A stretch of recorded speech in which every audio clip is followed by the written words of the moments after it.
Previously on Hannibal and Monty Shit Show!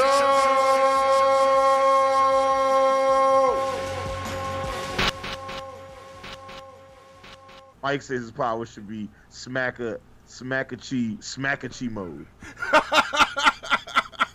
Smacka-chi mode. You Yes. know what? He should yell that every time. Yeah, he should yell that You know out what, Mike? like Shazam. He should yell smacka chi mode.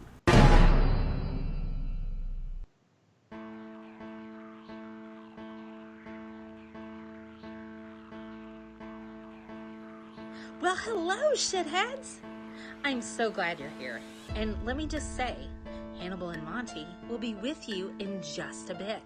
So, it's really important that you like, share, and subscribe to this channel. Also, look out for plunger points. And if you really like them, cast a couple dollars their way, because this shit ain't cheap. I'm just saying. Enjoy, and thank you for being here.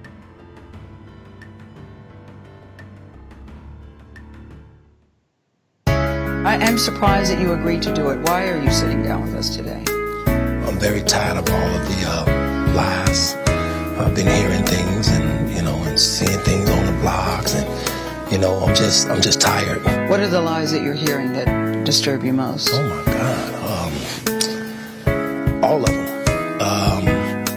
Have you done anything that you regret? Have you done anything wrong? Lots of things wrong when it comes to women. Handcuffing people, starving people. Handcuffing people, starving people. In his mind, everybody's lying. I said, but there's so many people who are telling the same story. And he kept going back. I said, but the women don't know each other. He said, how do you know they don't know each other? On social media, you're connected. He thinks everybody's trying to do a book deal or they're trying to do All you have to do is push a button on your phone and say, R. Kelly did this to me. I have been assassinated. I have been buried alive. But I'm alive. Somebody, I'm fearful this guy could hurt himself. I mean, he really, his back is against the wall. He is financially in very serious trouble. He couldn't afford his bail. He couldn't afford child support. So today he was arrested on this. This is not about music. I'm trying to have a relationship with my kids, and I can't do it. And I can't do it. And I can't do it. Y'all just don't want to believe the truth. All you have to do is push a button on your phone and say, R. Kelly did this to me. I have been assassinated. I have been buried alive. But I'm alive. I'm so sick of giving Robert Kelly dog credit. This man constantly and consistently has proven that he deserves all the credit he deserves for being stupid. Okay, if you haven't heard, Robert Kelly sat down for an interview with Gayle King. This is not about music. I'm trying to have a relationship with my kids, and I can't do it. And I can't do it. And I can't do it. Y'all just don't want to believe the truth. I am surprised. Bridge to Captain Picard. Go ahead. We've just received word from the fleet. They've engaged the Borg. Mr. Data, put Starfleet frequency 1486 on audio. Aye, sir. Stan is not a great Eminem song. No, I did not say Stan is not a great Eminem Okay, song. what did you say? What happens when a masked producer and a headphone-wearing comic book artist get together to talk music shit, comic book shit, and political shit on the internet? Monty. Hannibal the Beat Animal. Hannibal and Monty Shit Show! Holy shit! My name gets to be in the title this time. Hannibal and Monty Shit Show. Why is my name second? What kind of shit is this? Hannibal and Monty Shit Show! Let's talk some shit. Get your shit together. Get it all together and put it in a backpack. All your shit. So it's together. And if you gotta take it somewhere, take it to the shit store and sell it. Or put it in a shit museum. I don't care what you do. You just gotta get it together. Get your shit together. And we are live. Are we live, Monty? We are live as book. That's what I like to hear. Welcome to Hannibal and Monty Shit Show. I am live on Earth as Hannibal the Beat Animal. And I am Monty. I'm live from the aquarium, I guess. I'm in Marvin, the manatee Marvin Man-Titty's aquarium right now. At the bottom of the Mississippi River in Missouri, but not Festus. Not Festus. He is not in Festus, Missouri. Yeah. Right. I'm sitting here planning shit out, trying to get the story going so we can make this comic book. So Yes. Yeah. So I am Hannibal the Beat Animal. And I'm Monty. And this is episode 72. Maybe an episode about... Nobody calls me chicken. Or Needles. Nobody. There you go. There you go. You know what I was thinking about? You know who should have that soundbite? Nobody calls me chicken. The chicken nuggets at McDonald's. Yes. Nobody calls me chicken. Like nobody eats this and be like, man, this is chicken. This right here is definitely chicken. Yes. Truth. And Antonovich said, somebody help Monty is drowning. Black people can't swim. That's true. Take your plunger points for that, Antonovich. Yeah, look, stereotypes are sometimes based in reality. That's all I'm gonna say. Yeah. Look, there are black people that can swim. There are over 7 black people that can swim. Wait, the image isn't centered on the screen. It's on the left with black space on the right. What does that mean? It looks centered to me. I'm confused. That's all right. I'll get another text later. But continue. There are 7 black people. Did that come from research and development? Yes. One of the many people that work in the research and development department. Gotcha. The many person that work in research and development. Like let's put like all I'm saying is our corporate insurance benefits is real cheap right now. Yeah.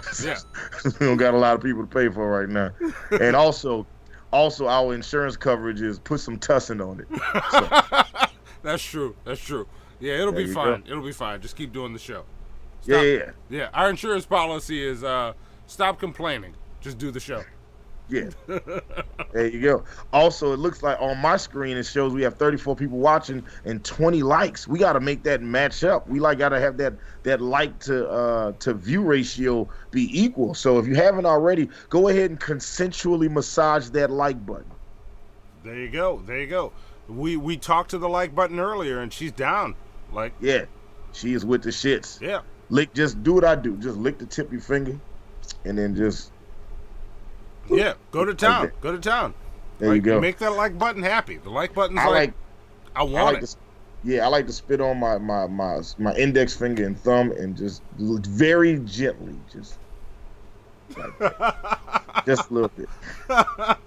Just a little bit. Yeah. Look at Mike. Mike says, I liked it yesterday. That's why I'm from. You know what, Mike? No, you can't say it, but I'm going to say it. You my nigga. All right? Give him plunger points for that. There you go. Mike gets his plunger points. Yes. And we're also doing, shithead of the month this month. It all resets. So y'all get to build up. Last month it was Lord Jamarcus. Lord Jamarcus is getting his shit. I just paid for shipping on all that shit. So it's coming out.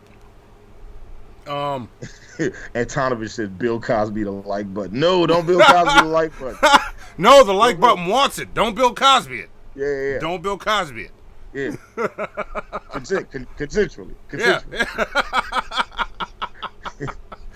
The views of Hannibal and Monty do not reflect the views of Bill Cosby. All right.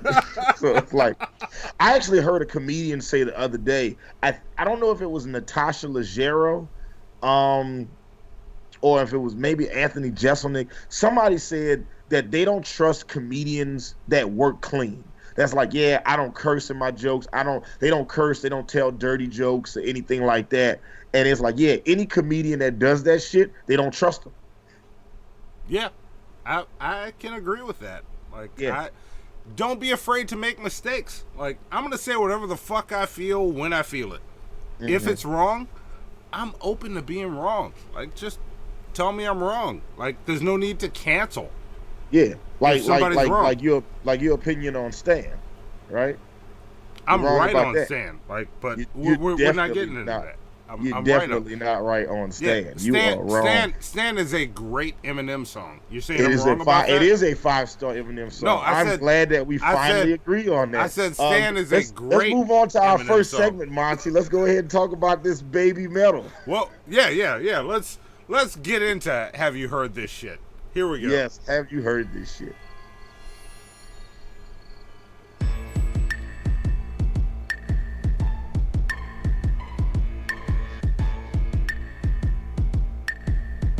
Hey, wake up! Wake your punk ass up.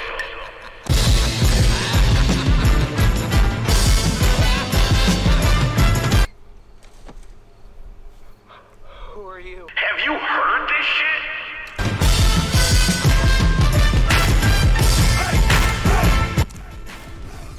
Okay, all right.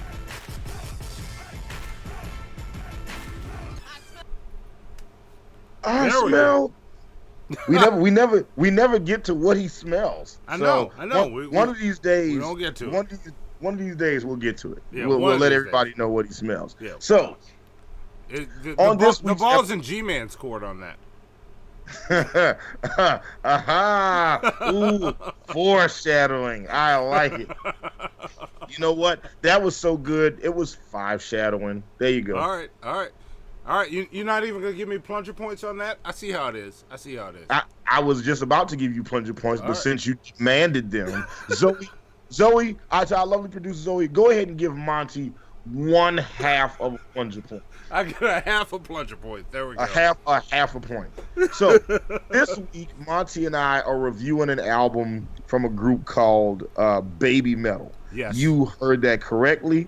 The name of the group is called Babymetal. Yes. Babymetal is a Japanese kawaii metal band. I don't know what that means. The band consists of people's names I'm not even going to try to say.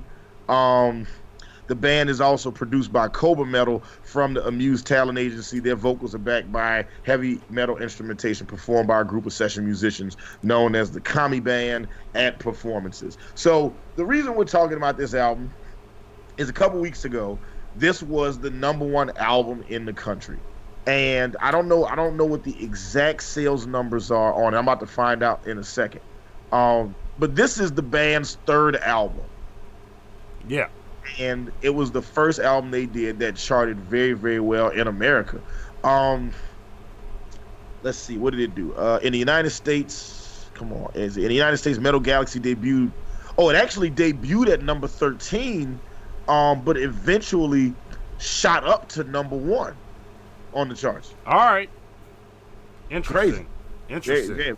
Very interesting. Very, very, very interesting. So it was also #1 on the UK Independent Albums chart, the UK Rock and Metal Albums chart, the top hard rock albums in the United States, and the top rock albums in the United States. It was the #2. It was #2 on the US World Albums as well, and #3 in like Japan albums, #5 in Scotland. Yeah, this album is crazy. It's crazy. So that being said, Monty, what did you think of the artwork for Babymetal's? What's this album? Future Metal. Future Metal. Yeah, this is Future Metal. Gotcha. Yeah. What'd you think of the album art on this? The artwork for this it's actually super well done. My only problem is it's the same as all their other album art. They just throw different effects on the logo, and I can't really knock that, because if you were to walk around going, I want to listen to Babymetal, you look at this album art and you know you're about to listen to Babymetal. I had no doubt that I got the band right. I just wasn't sure if I got the album right when I listened to it, until you confirmed it by saying what we listened to. So I take points off for that, because the title's not there, but it's effective, and this art fits the music. So I give it points for that. It's good album art. I think they did a good job. Yeah, and look, Michael Wolfscar Riley says you guys should do a Ghazi Kodzo episode. You know what? I'm with it. I'll do that. I don't know what that is, but I'll do it. Okay. Yeah, I don't know what it is. We'll do an episode about whatever. I gotta do this real fast while we're on the show. Hold on 1 second. Yo. Yo, hey man, I'm doing my podcast. I'm gonna have to call you back, nigga. Did you just hang up? Yeah, I hung up. All right. There you go. But yeah. So, what'd you think of the production on this? The production on this album is so. This is weird because this album exists in a very specific space. So when I think about the way metal albums are produced, I would say that this is a very poorly produced metal album. All right. But as a Japanese pop album or a K-pop album, like an Asian pop album, it is produced perfectly. And this album exists right in the middle of those spectrums. And it exists in a very weird space. It's like it's just a very just cleanly produced, like it's metal, but it's just very, very clean. Is it metal? Like typically it's a descendant of metal. This album is to what metal is to what trap music is to rap music. Like they're related. They're cousins. Like it's at it's at the fucking family reunion. But it's it's the motherfucker at the reunion that everybody else hates though. Yeah. And Tonovich says it's not metal. I'm like, no, man, this is so. Like I said, it's not pure metal, but there are metal elements all in this music, and it's just like I said. I love hybrid music when it's done right, and this album's a mixed bag. So we're gonna get into it in a second. Monty, what's your standouts on this album? Standouts probably Papaya. That's actually my low point on this album. And I'm gonna get into why this is a standout for me. Brand New Day, I love. Hold on, Monty. Hold on 1 second. Yo, Isaac, was good, homie? Yeah, I ain't get the record, bro. Say what? I didn't get it. Oh, I'm gonna resend it to you right now. Look, I am doing my podcast right at this second, live on the air, right at this moment. I got you. There you go. See, you see how I had to curse him out? The other nigga, I had to curse him out. Because if I didn't answer the phone, he was going to call me 47 times. Isaac, I was like, and Isaac Poet is a fantastic singer-songwriter, vocal producer. And I just like, yeah, man, I'm doing my show. He's like, say no more, fam. Shit was over with. Yeah. There you go. That's all I got to say. There you go. But, yeah, Brand New Day was the other standout. Those are my two standouts. And okay. I have to say this about those songs and this album. I agree with Antonovich. Not metal. But what this is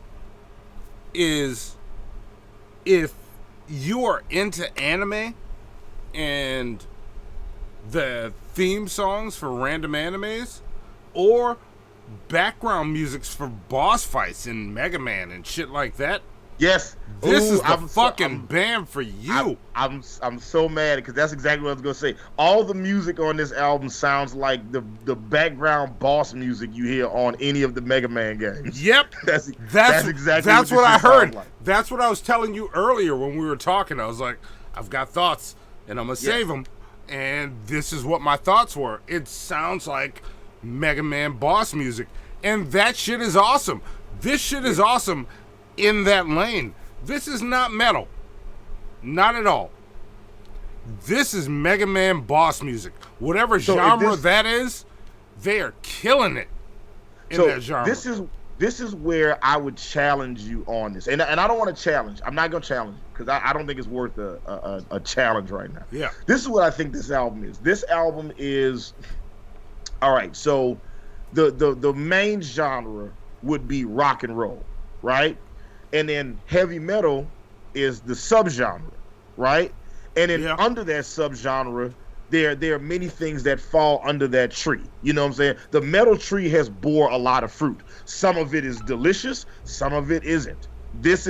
And for people that are like purists of metal, this isn't. But this is in that subgenre. It's in the subgenre. It is exactly that. It is a subgenre. It would be like calling. They're a subgenre of metal. Yeah, it is a subgenre of metal. Like trap music is a subgenre of rap music. So it's like if you like trap music, it exists under the tree that is rap. Yeah. But it exists as its own separate entity under that branch. Yeah. You know what I'm saying? Yeah, it exists under there, but yeah. Like you got to be careful when you label it. You got to go, this isn't metal. It's in the subgenre of metal. Yeah. Yeah, it exists in the subgenre of metal. My standouts. So actually, Papa Ya was actually my least favorite track on this project. My favorites, my standouts are. Hold on, let me get them. Where'd they go? Look, while you get them, I'm gonna say, Papa Ya. The reason I picked it is because I pictured, what if there was like a pirate boss in Mega Man? Papa Ya would be the perfect song for that. Yep. It sounds like when you get like one of those like phone app games that's like got like highly developed graphics and stuff, and there's a lot of shit going on the screen. Papa Ya would be perfect for that. Yeah.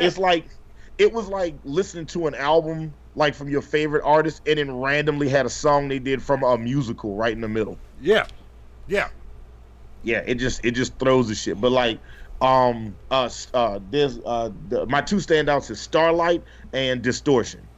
Okay. As I was listening to the album, I literally stopped and listened to those songs over and over again. But look, I can't say this enough. If you're a fan of metal music, real quick in the chat, let us know if you've heard this album. If you've heard this album, let us know. Yeah. I'm curious to see who's listened to Babymetal. The Thrift Store Dan says Babymetal is like Dragon Force if instead of doing crack, they just drank green tea. Yes. Good job. Yes. And Antonovich thinks he deserves plunger points for that. And you know what? As a Golgothan, or no, I forgot what the highest level was. Antonovich is at the highest level. You get to give out plunger points. Zoe, give Thrift Store Dan his plunger points. Hannibal, do you want to give him more? Yes, give him more. There you go. Whatever you're going to give him a little bit more. I'm going to go in. So 3 times whatever you're giving him, Zoe. Yeah, that's awesome. Yeah, that's good stuff. Look, this album is not for everybody. Monty, who would you recommend this album to? I would recommend this album to people that are into retro gaming, that are sitting around going, I'm sick and tired of hearing this same music over and over while I can't beat this boss. Put Babymetal on. Turn the music off, sound effects on, put Babymetal on. That's who this album's for. Okay. This album to me is for people who have mastered it's for girls who have mastered the last level of any Dance Revolution game. Okay. Right? And then can take those dance moves and use them in a fight. All right. This album is for a very specific crowd of people. Yeah. It's for. I don't know if I'm gonna keep this on my continuous playlist, but I will remember it when I want a game. Let's see. So. Michael Wolfscar Riley asks, "What's the worst song I have ever heard?" So here's the thing, because I'm a music producer, a lot of people come up to me and be like, oh yeah, check out my music. So a lot of the worst music I've ever heard is stuff that you've never heard. But if I was to go just pick the worst thing I've ever heard that you've heard before, I don't know, you had to give me a second. I remember on Soulja Boy's first album, he had some shit. I mean, you could pick damn near anything from Silk to Shaka. Like, I always feel like somebody watching me. That shit is trash. Like, Silk the Shocker might be one of. Lil B's Ellen DeGeneres, or what's Lil Debbie's song? What's that Lil Debbie song that's awful? I'm gonna tell y'all right now. I'm not a fan of Riff Raff's Dolce and Gabbana. I think that shit's trash. There's a lot of them. I don't know. I'm about to find this Lil Debbie song. It's like, Ellen DeGeneres from Lil B. I think that song is awful. That song is completely trash. If you've never heard the song, you should check it out just so you can say you checked it out. It is awful. Like, it is just the chorus is just him saying, Ellen DeGeneres, Ellen DeGeneres, Ellen DeGeneres, Ellen, and it's just a bunch of like white girls twerking at a bar. Like, it's not even like a video. It was like he just grabbed some video with his camera phone and was like, yeah, I'm not asking for their permission. You put this shit on YouTube. Fuck. Yeah. Yeah, fuck all that. Ooh, have I ever produced a metal album or at least some metal songs? So, no, I definitely haven't done an album. I have tinkered with some songs. I was working with this band here in Atlanta called Throat Punch, because the lead singer of the band is my brother's best friend.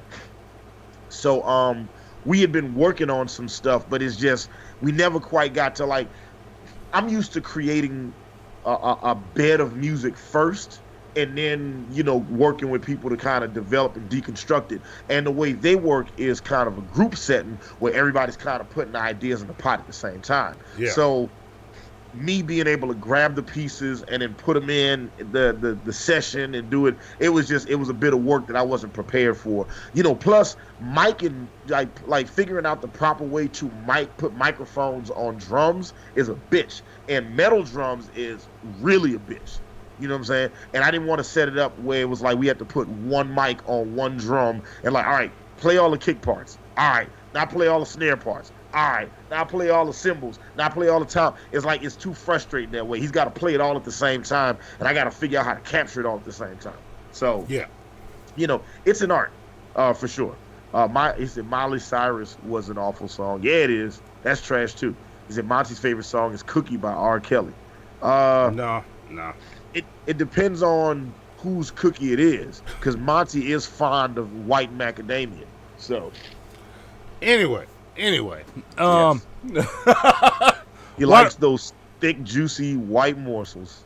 Why don't we just move the fuck on to talking about what's up next? Yeah, what is up? There we go. Let's talk about what's coming up next. So, this Sunday coming up, we're going to be on Scientist Mel's show, The Audacity. Yes. I don't even know what we're talking about. She messaged me earlier. I saw it right before the show. Sorry, Mel. I'm slow with messages. I don't know what we're talking about. It'll be fun, though. But we'll be on The Audacity, and then on the 12th, we'll be on Drunken Peasants. Yes. And on the 12th, Monty and I will be on Drunken Peasants. And then next Wednesday, Monty. Next Wednesday, we're going to do what I think happened tonight, but we'll do it again anyway. We're going to do the pre-show as a live show. Yes. On Wednesday the 13th. Just put your glasses on, Monty. Why are you trying to just...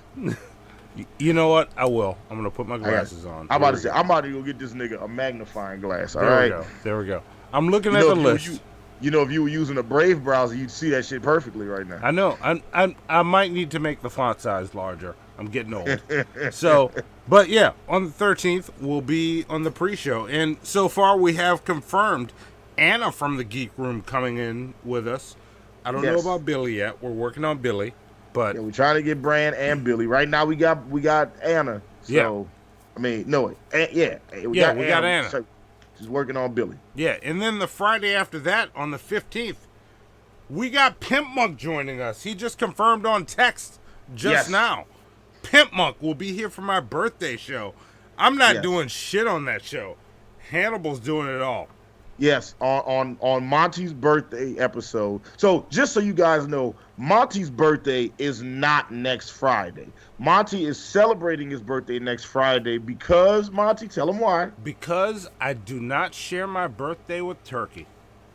And the week after is a week before Thanksgiving, but people are starting to do Thanksgiving shit that is going to fuck up show shit. And I'm like, you know what?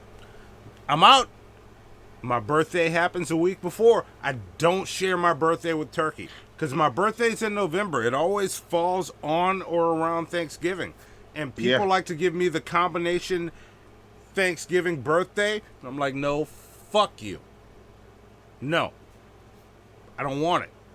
Don't mention my birthday when we're spreading the table. Yeah. So, yeah, Monty does not share his birthday with turkey 2020. Nope, not at all. Ever. That's the platform he's running on. I'm not sharing my birthday with turkey and a white woman in every American's bed. There you go. There you go. I didn't mean to let it slip too early, man. I apologize.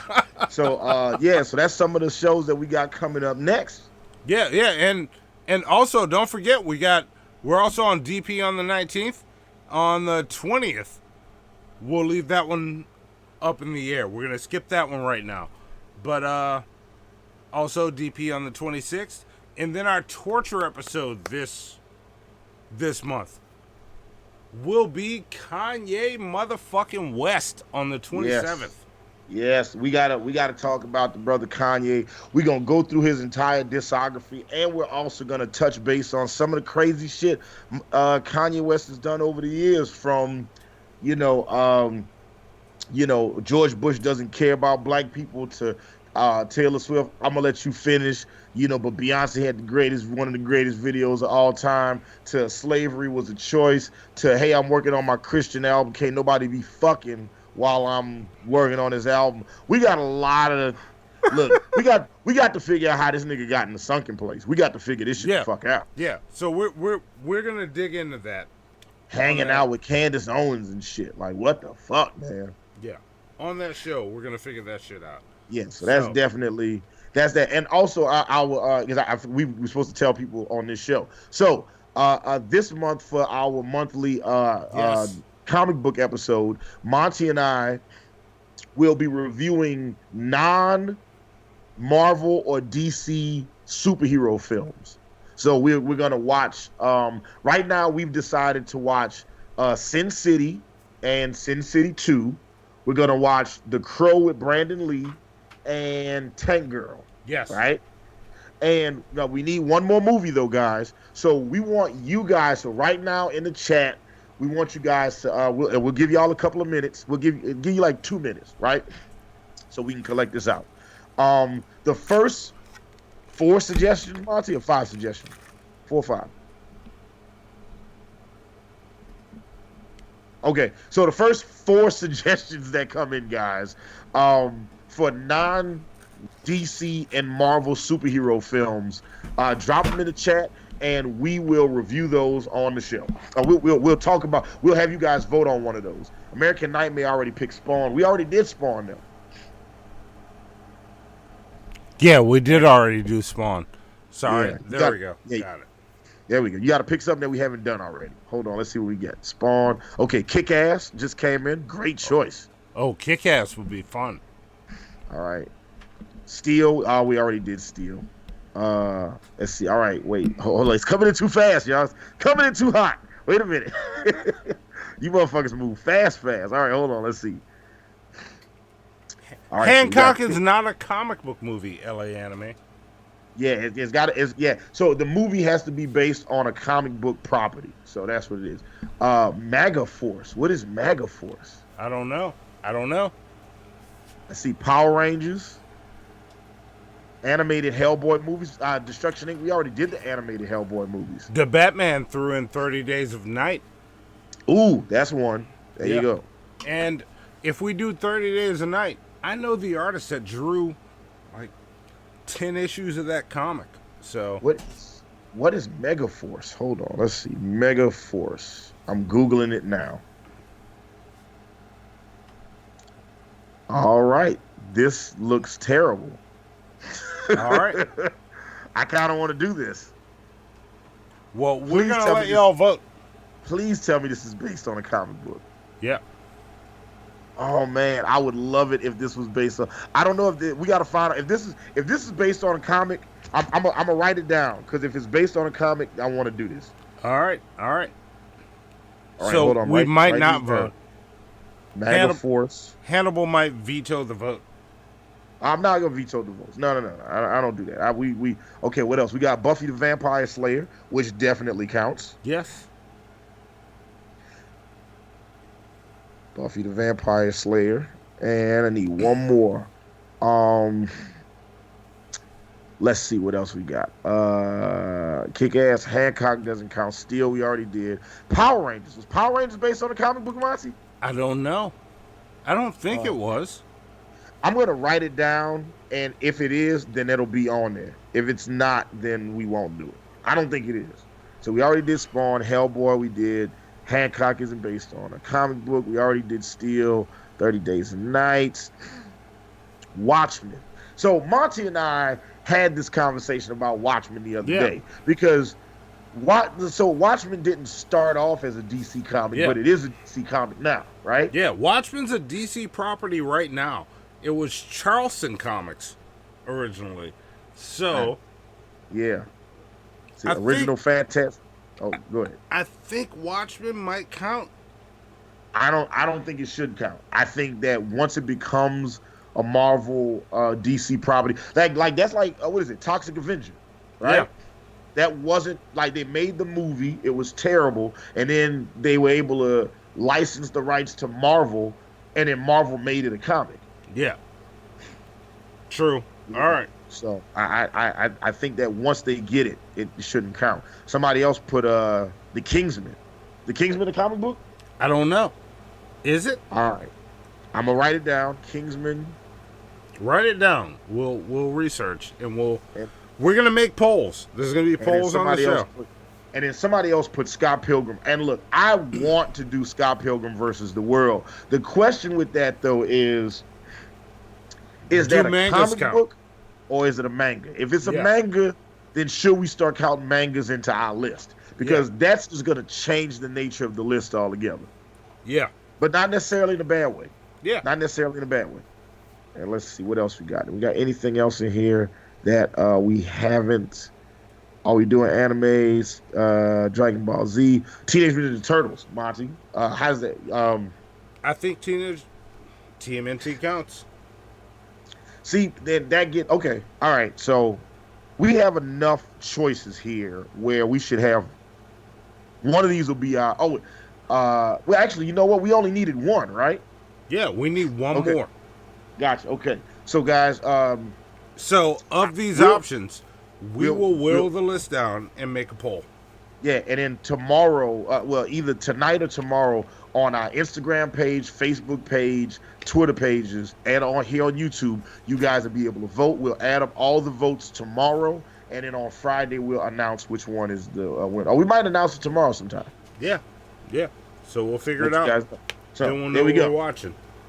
So there we go. We talked about the Torture episode. We got Luna from the Morning Wood podcast coming on. We got Pimp Monk from the Morning Wood podcast coming on. We got Anna and hopefully Billy from the Geek. We're trying to get Red Eye from the Morning Wood too.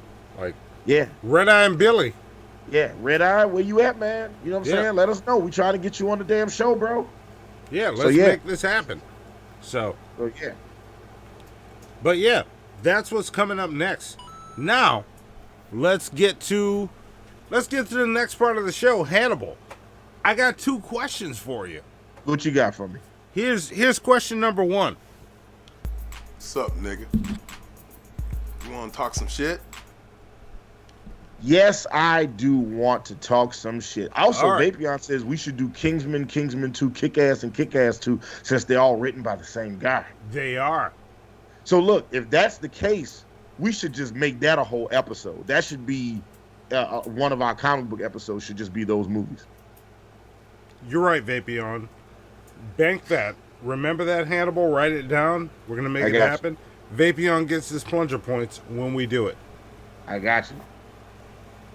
Yeah. Okay. Red Eye also says, "Tell Pimp what time he will make sure Look, I'm there." Red Eye, we want you and Luna here.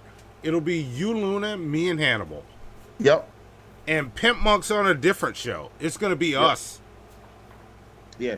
We want to get everybody from the Morning Wood podcast. Check your on the Twitter, show. Red Eye. Check your Twitter.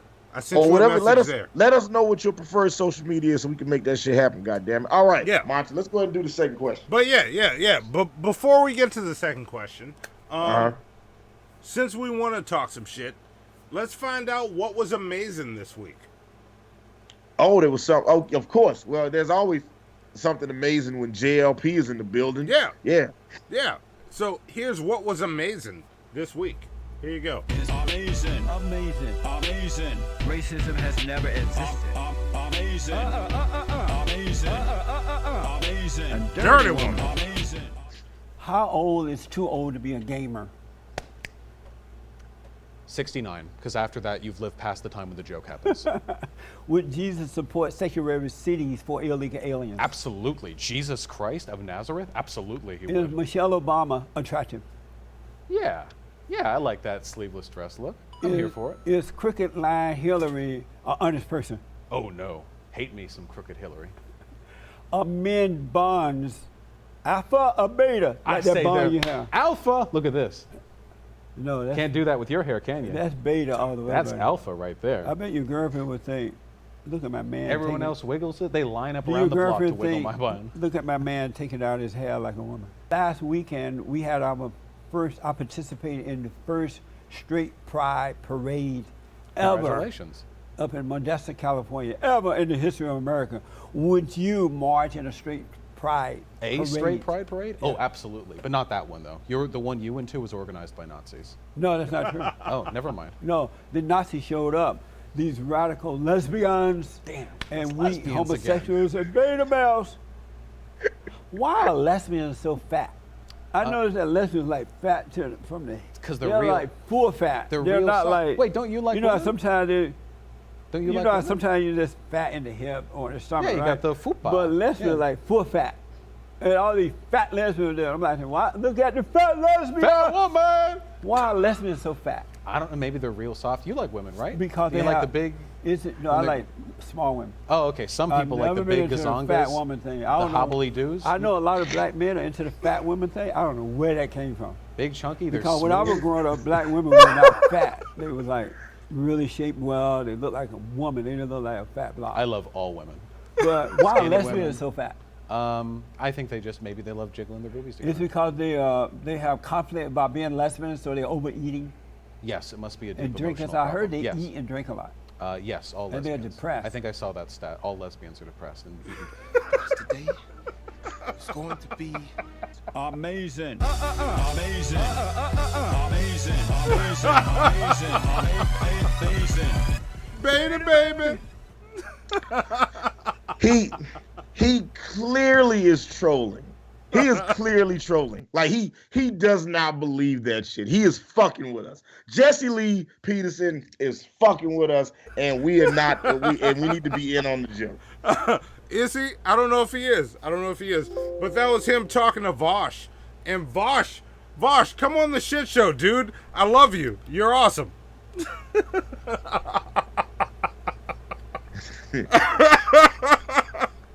Do you think he was talking to a beta?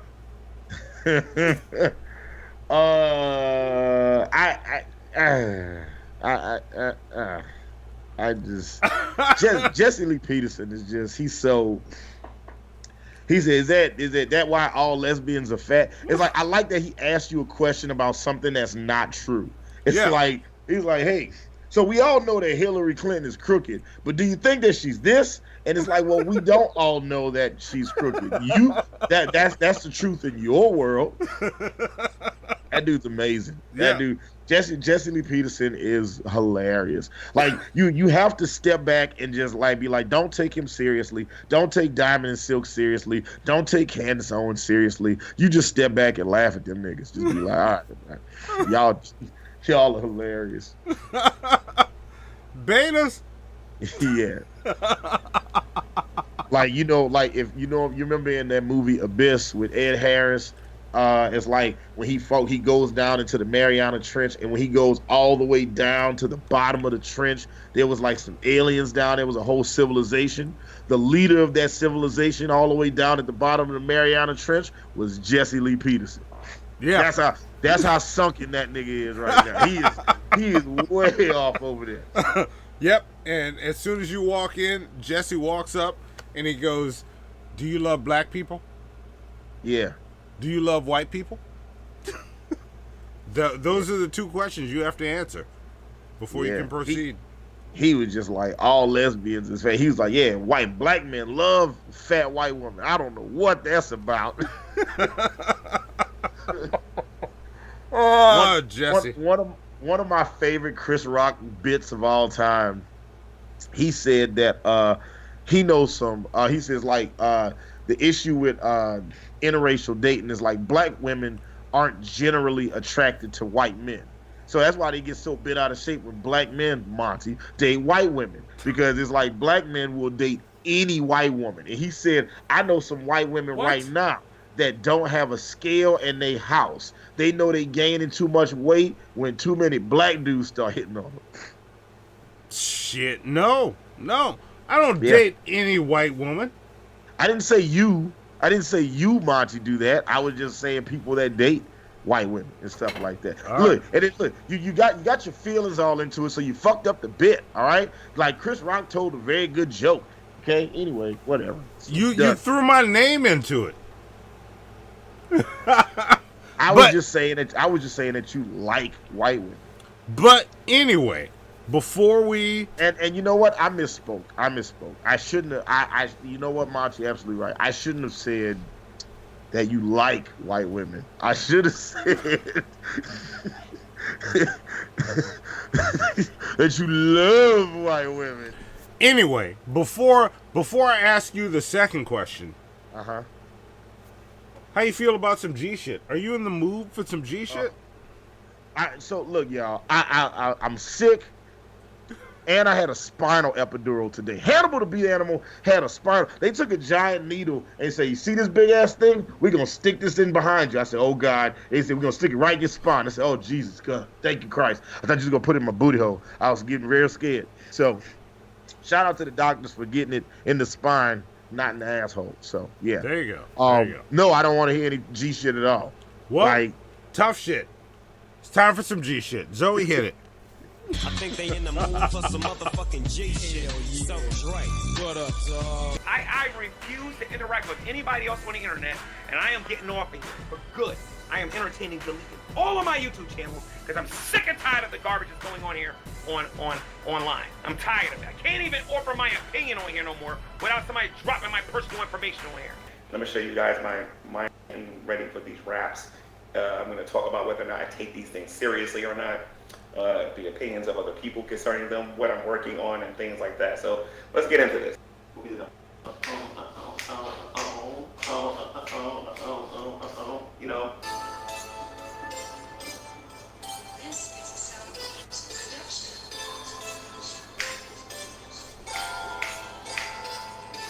It's all about Christ. He's coming back soon, but before he returns, you got the audacity to talk about learning. I speak for us Christians. We think you're boring. Drag me once for a couple of hours. Actually, before I do these raps, I listen to a lot of John Cena. It's kind of funny. I listen to a lot of John Cena stuff. I can't repeat a lot of the stuff that he says because he uses a lot of sexual innuendos that I can't use in mine. And I listen to a lot of I try to find the corniest rappers on YouTube to listen to before I actually start practicing and doing these things. Anyway, let's do this here. It's all about Christ. He's coming back soon, but before he returns, I'm just goons. You got the audacity to talk about learning. I speak for us Christians. Thank you, boring. Driving met me once for a couple of hours. He's an expert on how I shower. Indians are dumb. They believe every word. Driving up lies so much. Even the truth is absurd. So learn this quote from back in your youth. You'll never stop us Christians from preaching the truth. Boo! So now Satan controls your soul. He plays both sides with the mind of the You're not preaching the cross. How is he offbeat? School is for learning, not the art. You're so dumb you make Shane look smart. and then I'll end up practicing that like 10 times before I ended up putting it on YouTube. Apologize, my nigga. I got you, bro. Say Yes, sir, sorry, G. nigga. Sorry, G. There you go. There's some G shit. What do you think of that, Hannibal? So first off, how are you off beat with no beat on? That's the first thing. How are you off beat with no beat on? That's the first thing. Second thing, why?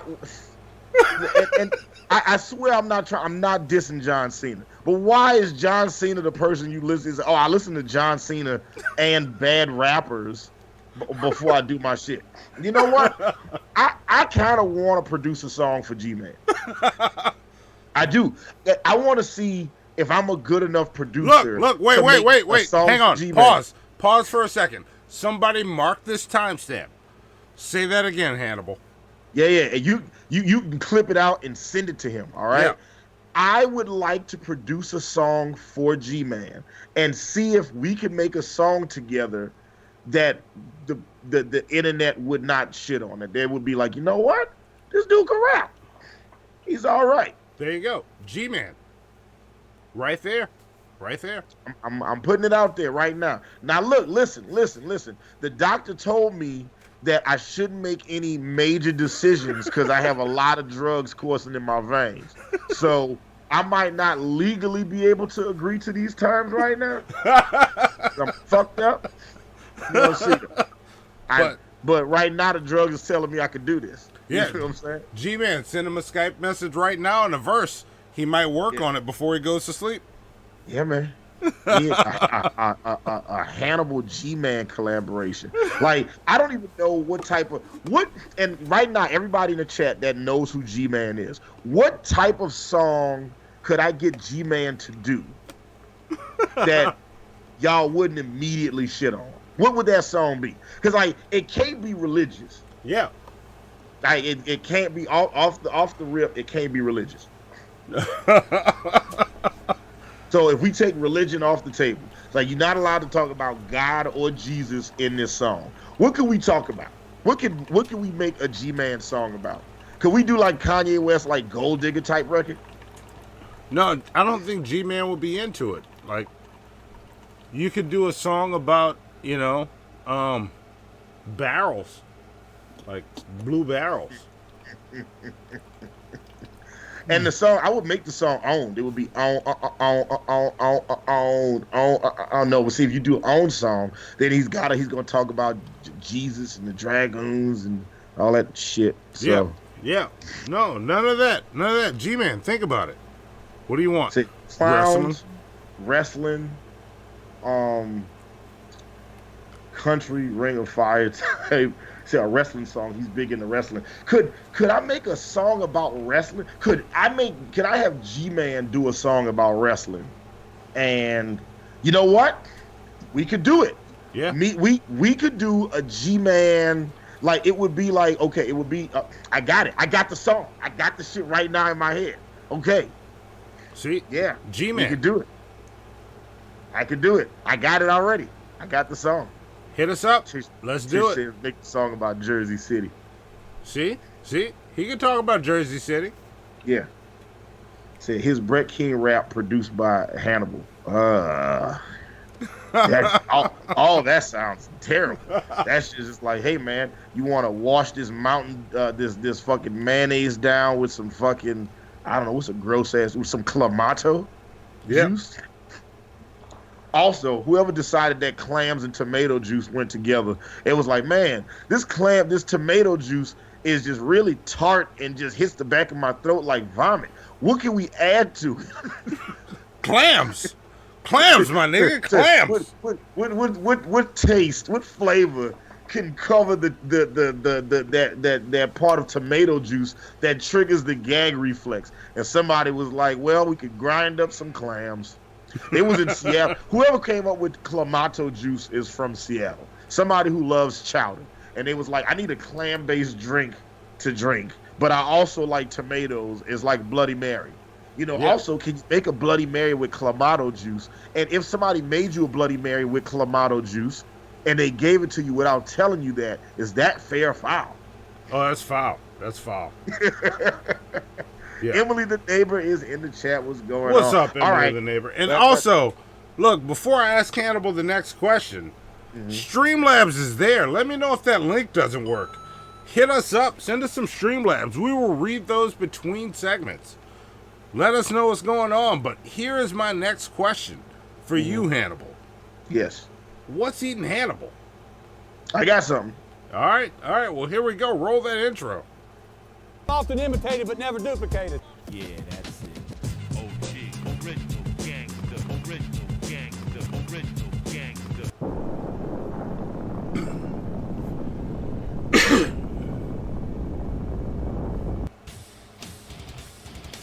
Women drivers, people who talk during the movie, customers who cannot make up their mind while ordering food. They shit on LA. They shit on Chicago. They shit on Miami. They shit on New Jersey. New Yorkers, Atlanta Falcon fans, possibly people from Alaska. They hate Canadians. They hate the South. They hate the rain. They hate the snow. They hate murder. They hate crime. They hate fucking everything. They hate the Knicks when they're winning. They hate the Knicks when they're losing. Indecisive morons, blithering idiots, humans.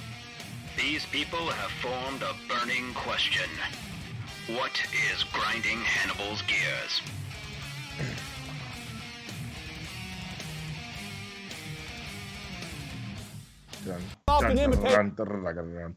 Yes. Also, when I was posed the question of Clamato and like Juice and how it came together, the shitheads was suggesting other things. Fat Photog says tequila and mayonnaise. That's pretty terrible. But the best one I saw was from Destruction Inc. He says mayonnaise served in an Atlanta Falcon cup. It's like you serving me trash in trash. I like that. It's like Inception, but for me throwing up. Yeah, So, fuck that. Fuck that.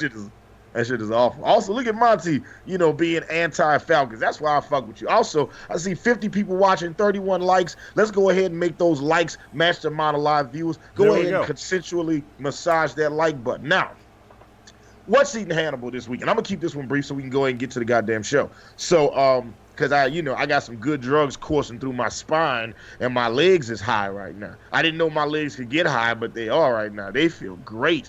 I'm just rubbing my kneecaps like, man, this feels amazing. I wish I had some coconut oil right now. This shit is fantastic. $3,000. Hey, Lord Jamarcus, that's what I'm talking about. We will read that, and you know what? Hold on, I'll read it now before I even get to my Hannibal. Lord Jamarcus, of all the lords I know, he's my favorite. He said, "Hey Hannibal." That was it.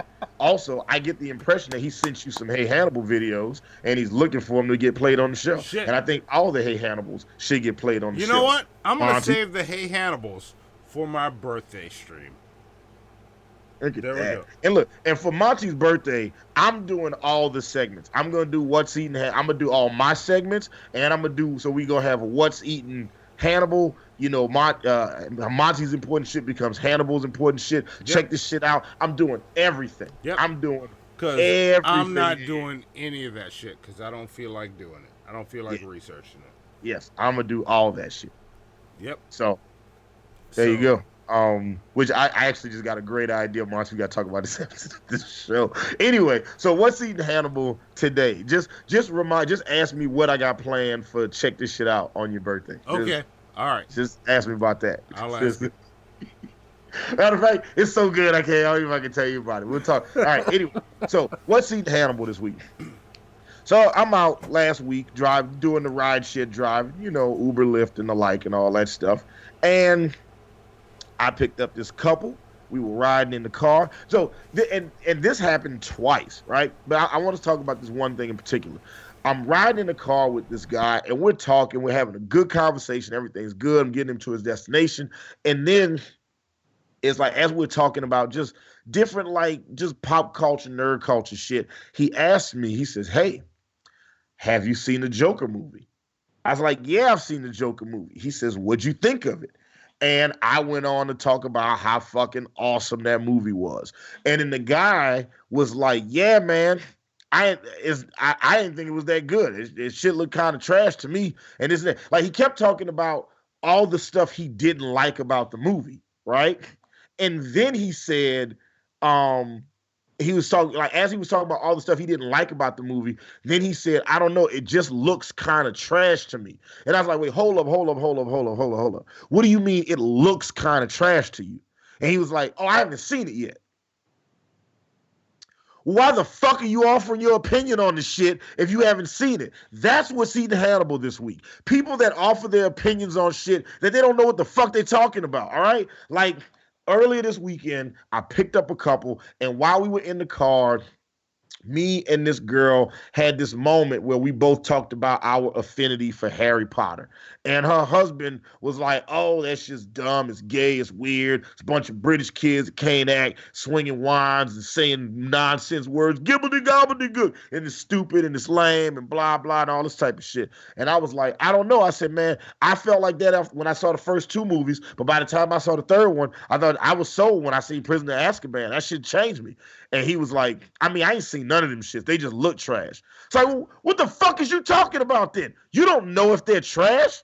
You know what I'm saying? It's just like, if something isn't the type of shit that you're into, cool, no big deal. You don't gotta be a fan of it. I'm a huge fan of MMA, but if you're not a fan of MMA, that's cool. You don't gotta be a fan of it, but you don't gotta say it's trash. If you experienced it and you felt like it was trash, let's talk about why it was trash. You ain't even seen the shit. I don't know what the fuck you talking about. I had another couple. We were sitting in the car, talking about, me and this dude is talking about Game of motherfucking Thrones, right? And we were going in. He's like, yeah, man, Game of Thrones is the best show on television. I'm like, hell yeah. Reaching the back seat, get a white man a pound. I was like, my nigga, that's what's up. You know what I'm saying? And then his wife was like, I can't really get into it. The dragons and the zombies and the this and that. And I was like, and he was like, man, I was sold when, and he mentions this one particular incident that happens in the first season. I don't want to spoil it because Monty hasn't seen it, right?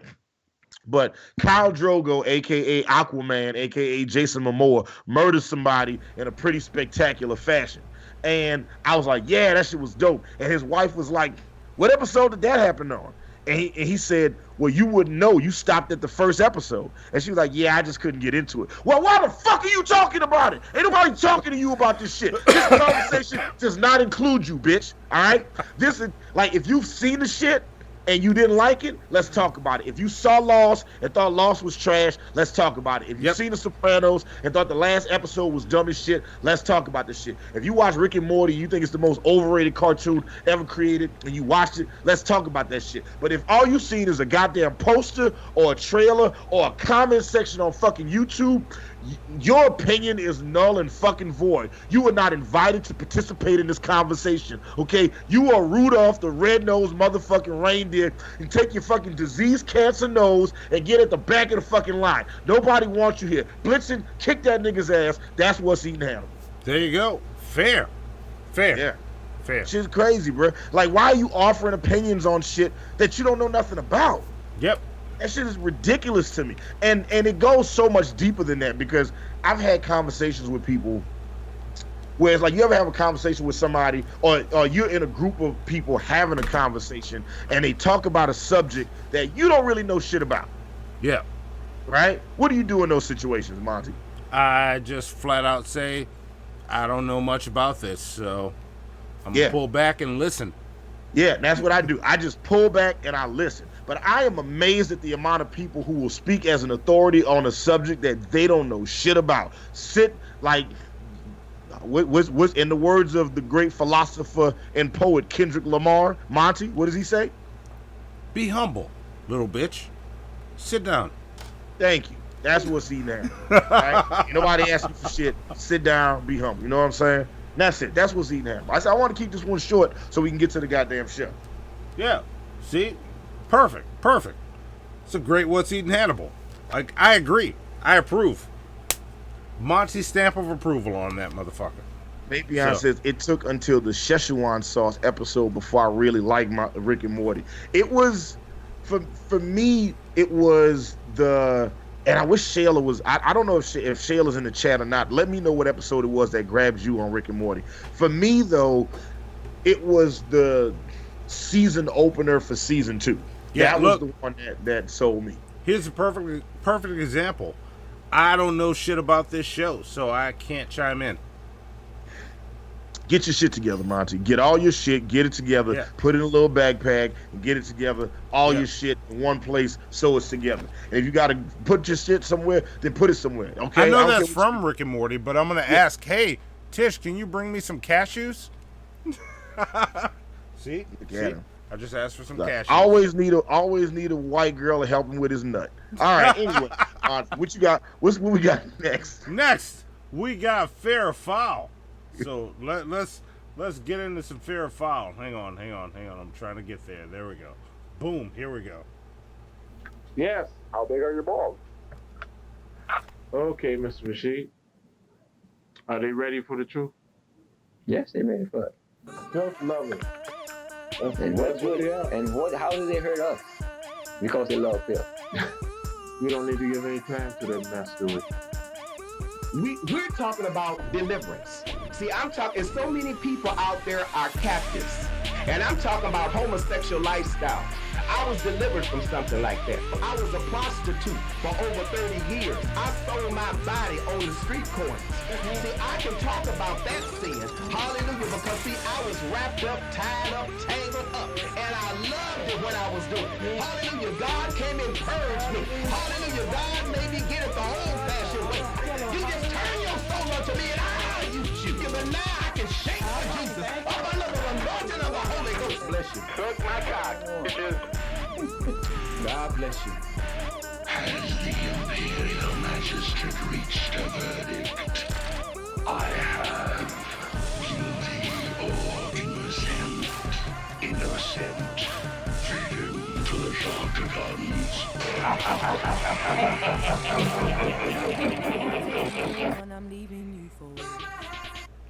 Yes. Fair or motherfucking foul. So, for everybody watching this show for the very first time, first off, welcome. We're happy to have you. The way, and look, guys, this show ain't cheap. So feel free to throw us a couple dollars, hit us with a nickel chat or hit us with a Streamlabs. Join us on Patreon for $2 a month. You get to watch our pre-show, the Hannibal and Monty pre-show that we do every episode live before we do the main show. So for $2 a month, you get to do that. Also, Monty's doing some Patreon-only art streams. I'm going to be doing some Patreon-only movie streams. And Monty and I are going to start doing once, maybe twice a week. Monty and I are going to do a Patreon-only live stream of us watching something, which we're going to start with Rick and Morty because Monty's never seen it. Yep. And you guys can join in and watch it with us. So, yeah, there's going to be a lot of cool things. And last month, Monty, what was that you did for all the patrons? What did I do? Oh! Yeah, I just finished it today. All of the patrons got a print of the art I did for the 1-year anniversary show. I just paid for the shipping today. It all ships out tomorrow, actually. So all of you get that shipped out to you tomorrow. So there you go. Yeah. I'm responding to Antonovich right now. Wait, what did he say? First off, we are having a private conversation, Monty. You know what I'm saying? This is, as my mom would say, and she says it in the most sassy black woman way possible, this is an A and B conversation. So why don't you see your way out of it? All right, fair enough. I'm out. That is like some sassy old black woman shit to say right there. But we're also live on the show, so that's why I chimed in. Yeah. So it's like it's an alphabet conversation right now. You mean like the LGBTQ? No, I mean it's from A to Z. It's everybody. Okay. Oh, gotcha. And who are the Z? Who are the Z people, by the way, Monty? Who would you give the letter Z to? People that are fans of Zaz from Batman. I stole $3,000. Hey, Kilo. Hold on, Kilo. I'm gonna read it in 1 second. He says, Monty, play my theme music because I'm mad as fuck. Today I went to take a dump at work. I'm sick, so it was an emergency. I sprint to the bathroom, drop my pants, do my business, go pick up my pants, and there's piss on the floor and my pants is wet. Oh shit.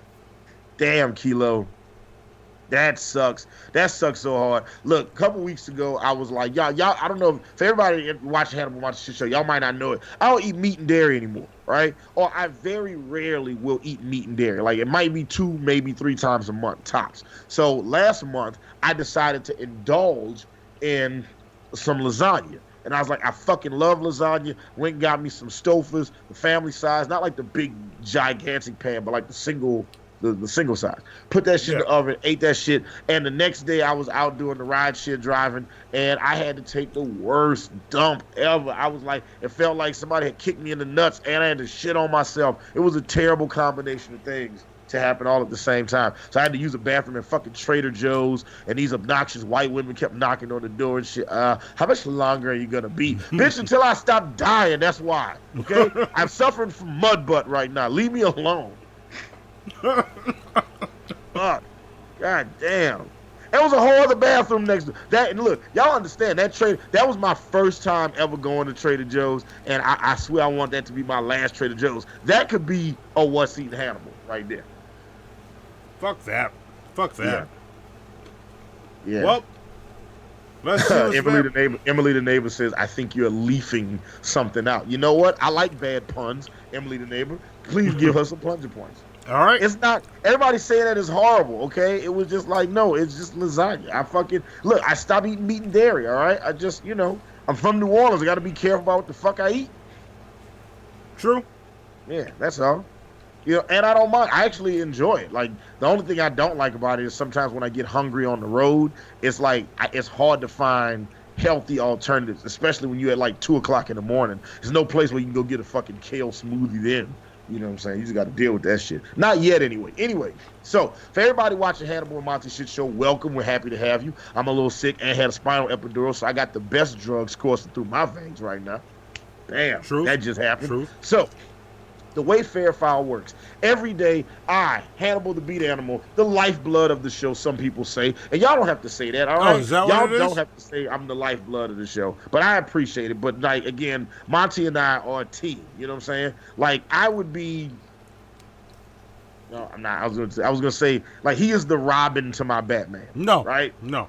Nightwing, my bad. Nightwing. No. He's my Nightwing. No. There you go. No. He's my Nightwing. No. And I love Nightwing. Nightwing is awesome. No, you know what I'm saying? we're more like Double Dragon.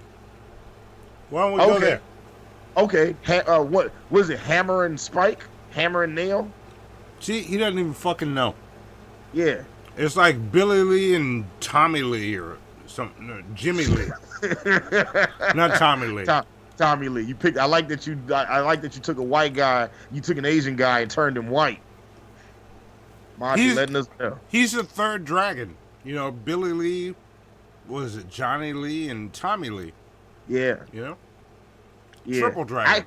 I actually got a double dragon beat out here somewhere too, so I had to let you hear that shit. Anyway, Antonovich says Monty is Alfred. Come on, Antonovich. I like it. And look, first off, you ain't gonna be shitting on Alfred Pennywise in here, Monty. That dude is amazing. Wait, Pennyworth. Alfred Pennyworth. Pennyworth. This motherfucker claims to be a comic nerd. Alfred Pennywise. Pennyworth. I'm clipping that out. Somebody clip that for me so I can share it all over the place with Hannibal saying, you ain't gonna shit on Alfred Pennywise. Pennyworth is what I said. No, you said Pennywise. Worth is what I said. Go ahead and rewind it and see. I said Alfred Pennyworth. All right, somebody give me that clip. Yeah, and whoever can find that clip that does not exist because it's fake news, doesn't exist, not at all. It's a perfect transcript. If you read it, the transcript was incredible. Okay, as a matter of fact, some people say it was the most perfect transcript they ever read. So, anyway, of me, saying Alfred Pennyworth. Or Pennywise, Yeah. Either way, whatever you said. When Donald Trump was like Tim Cook Apple. Yeah, he called him Tim Apple. Yeah. And he's like, no, I said cook really fast. It was like, you do know we got video, right?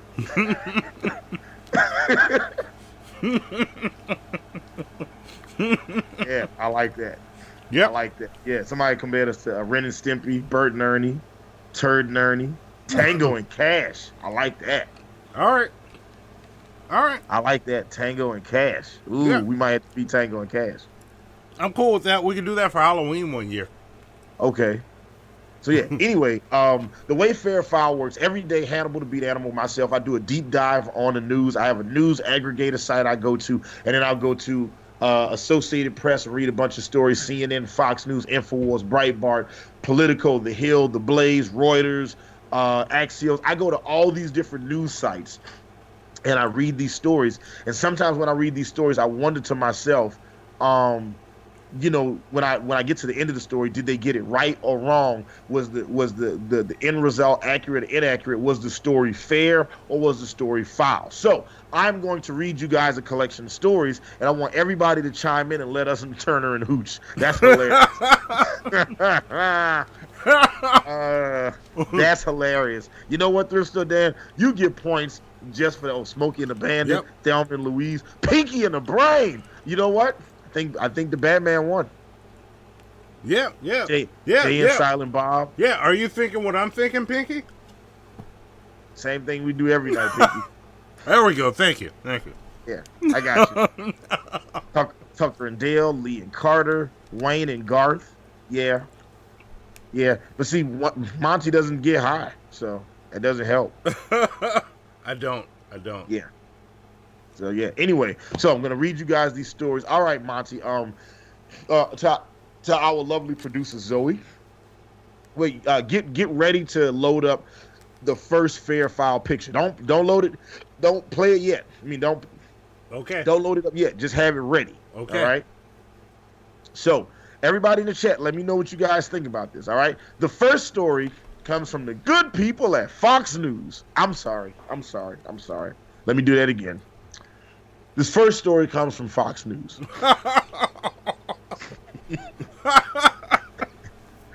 All right. An Alabama woman burned a man's face with a pot of hot grease when he allegedly broke into her home last Thursday and pulled a gun on her, police said. Officers said they responded to a domestic violence call to find LaRondrick Macklin, 31, suffering from burns across his face. An investigation determined that Macklin was the primary aggressor in the altercation, and the woman acted in self-defense. He allegedly entered the woman's residence with a firearm before she threw a pot of hot grease at him, the Decatur Police Department said in a statement. Macklin was taken to a hospital to be treated for his injuries. He was later booked on 2 felony charges of burglary, domestic violence, according to court records. He is being held on $300,000 of bond. To our lovely producer Zoe, can you show the people the picture of LaRondrick Macklin, please? Go full screen with this. All right, here we go. Full screen. Go full screen with this. There we go. LaRondrick Macklin allegedly entered a woman's house with a gun, and she threw a pot of hot grease on him. They took him to the hospital for his injuries, and then later booked him on 2 felony charges of burglary and 1 domestic violence. So the question to all the shitheads, to all the mutants and metahumans, to the men and women, nerds, geeks, and jocks, alphas and betas, everybody that's watching the show, is it fair or foul that this dude still got to go to jail after he had a pot of hot grease thrown on his face? Oh, that's fair as fuck. That's fair. Everybody in the chat, chime in. Let us know. Yeah. Is it fair? Look at his face. Zoe, go full screen one more time. Look at this nigga's face. Okay? He looked like he got vitiligo. He looked like Michael Jackson before, after, and during picture. Okay? Look. You know what I'm saying? So he broke into someone's house? Allegedly. He allegedly entered a woman, according to Fox News, he allegedly entered the woman's house with a gun. She threw a pot of hot grease at him, and it was taken to the hospital for his injuries, and then later booked on 2 felony charges of burglary and 1 domestic violence charge. He's being held on $300,000 bond. Is it fair or foul that he still got to go to jail after having a pot of hot grease thrown on him? Yes. It's fair. He goes to jail. Yes. Because, and look, funny story. My grandmother, I miss her dearly. I love you, Grandma. I miss you. She used to always tell. She was one of those people that when I go visit her, she would show me her pot of hot grease that she kept hot, waiting for a motherfucker to try her. Like, I dare a motherfucker to come into this house. And I've thought about this since then. Like, she was one of those, I dare you to come into my house. I'm ready for you. I don't have a gun. I got that grease that's on slow simmer on the stove. Is gonna melt your fucking face off. And when I throw it at you, she was 64 years old, ready to throw some grease on your ass. So, yes, fair. Lock him up. All right. He got that grandma justice. They call that shit grandma justice. Yep. There's actually in the very first Tyler Perry movie, Diary of an Angry Black Woman.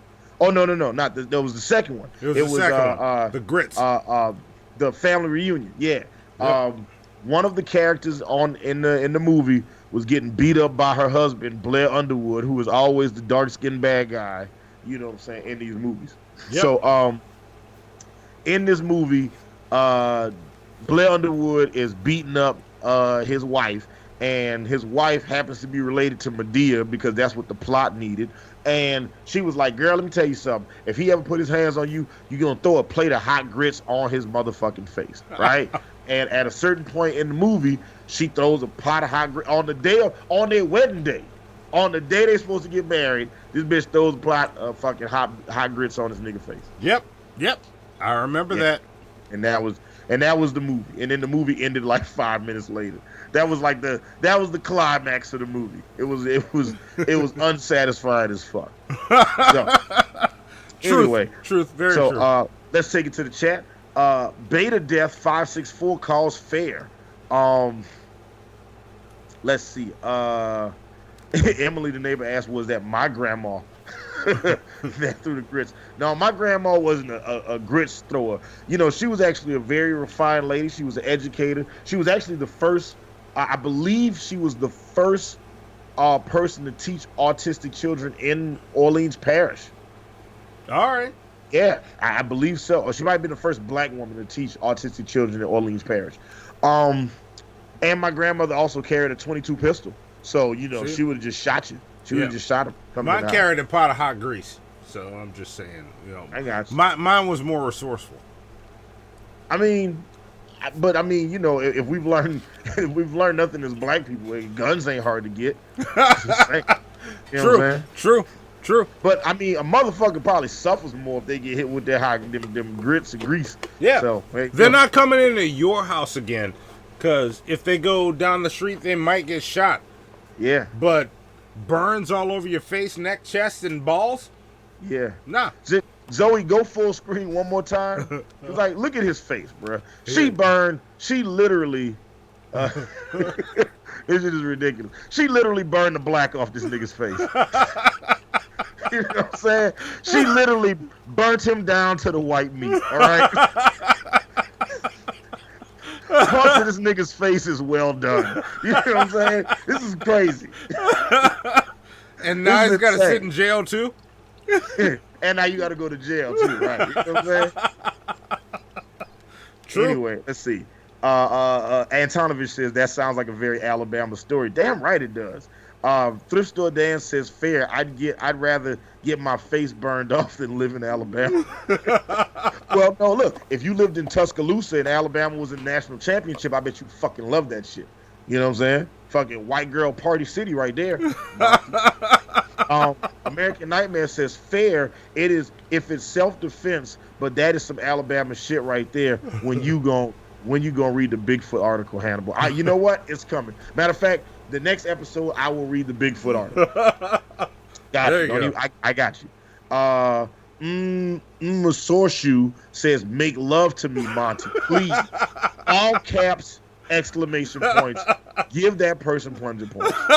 I don't even know who that is. Who are we talking about? Well, look, I'm just saying, it's Oshuru. Hold on. Here you go. I got you, Monty. Don't even worry about it. And look, Oshuru, if you white, your chances are high. All right. Monty will let you Shoot your shot. All right. Yeah. All right. Let's see what else we got. Danny Lisner says, yuck. The Batman says, damn, son. Fabrino says, is he blind? I don't know. He says, blind now, I should say. Yeah. Yeah. Look, she got it all on his eyes, too. You know what I'm saying? Yeah. She done burnt the meat off this nigga's eyes. Okay? Look at that. And Look at that. Shout out, he still got eyebrows, okay? He still got eyebrows and a beard. You know what I'm saying? He also has permanent vitiligo now. What else? Let's see. Spec calls fair. Antonovich calls fair as fuck. He broke in with a gun. Kilo says fair. Ted the janitor says fair. Lord Jamarcus says, give Lord Jamarcus plunger points. He says, play stupid games, win stupid prizes. Yes. Yes. Yeah. Yes. You know what? Lord Jamarcus, I like that so much. We're gonna put that on a t-shirt at some point. That'll be sold in the merch store. I love it. I love that shit. Hold on, let me go merch.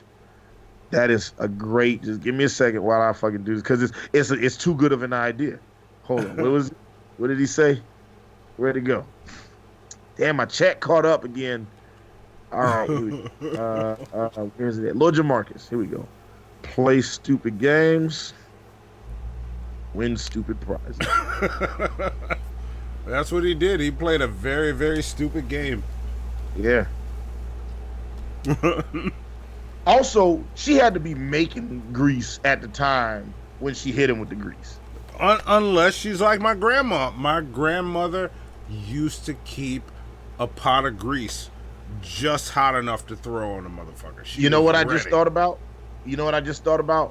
We're presuming that he's a black guy that got burned down to the white meat. What if he's a white dude and the black parts is where he got burned? Oh, shit. Let's reevaluate this picture. Yeah. What do we think? Is this a white guy that got burned black, or is this a black guy that got burned white? That is a good point. Valid. Now, I know when you see the nostrils and lips, your knee-jerk reaction is to say he's black. And that's racist, but also probably true. Yeah. Let's see. I don't know. Monty, what do you think?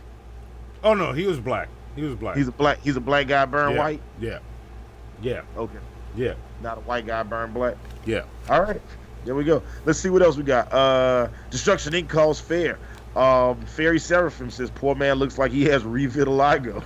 Yep. Fabrino says, nah, he learned his lesson. Just give him a fine if you want extra punishment. That's how I am, all right, man? Like, look at this dude, all right?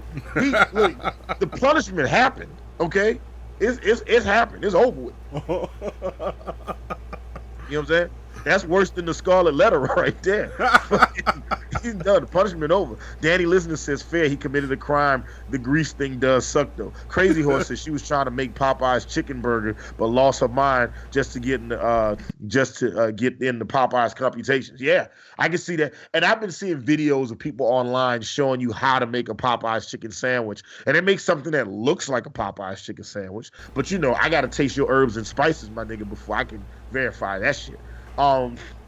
Kilo says he breaking and entering fair as fuck, and that is what he's going. And that is what I'm gonna say, Hannibal. All right, look, I ain't mad at that.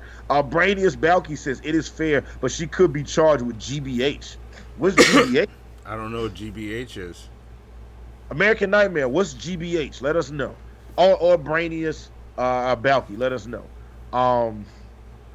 Greg Norton says fair. He could have been killed and it'd be justified. You'd break into someone's house, you're signing your own death warrant. Yeah, you know what? That's true. And he broke into somebody's house in Alabama, which is just, like you really asking for it. Juma P says fair. Might as well still go to jail. He'll have a place. He can not have a place to recover. Yeah, he can get some free health care in jail. I mean, it depends on the jail, though. Like, every jail doesn't do that. They're supposed to do that, but they don't all do that. Which actually, damn, I wish I had that story loaded up, too. Because, God, I had a great prison story, too. I had to say that for another fair file. All right, let's see. Hrothgar the Dane says, I think that face is a good punishment, and he should be safe in prison if the grease hit his backside.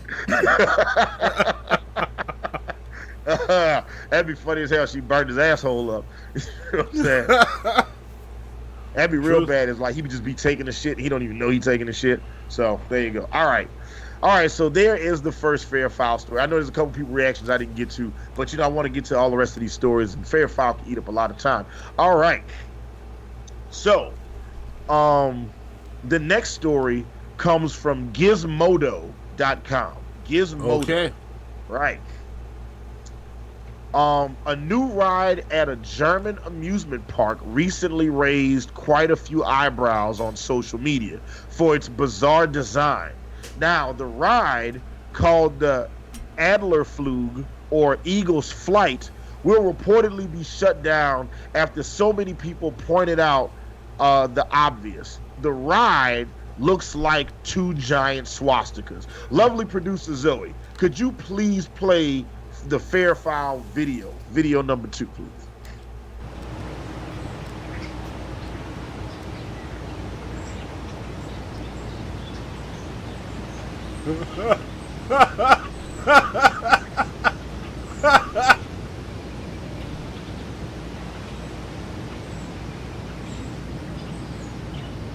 Oh, they can show it again. There it is.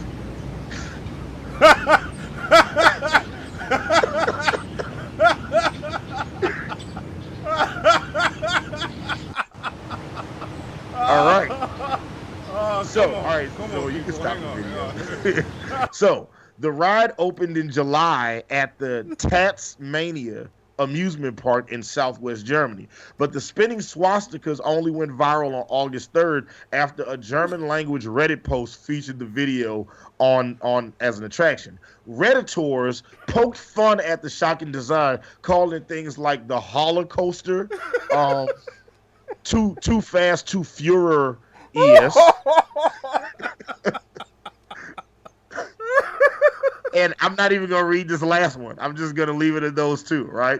The director of the park has apologized for the swastika ride and insisted that to the local Bild newspaper. We didn't notice the gondolas are in the form of a swastika. It wasn't obvious from the manufacturer's sketches. The director of the park also reportedly proposed giving the ride 3 spinning eagles instead of 4, which he says will have this problem under control. So he said, look, all we got to do is just remove one of those swastikas, and then it's not a swastika anymore. There you go.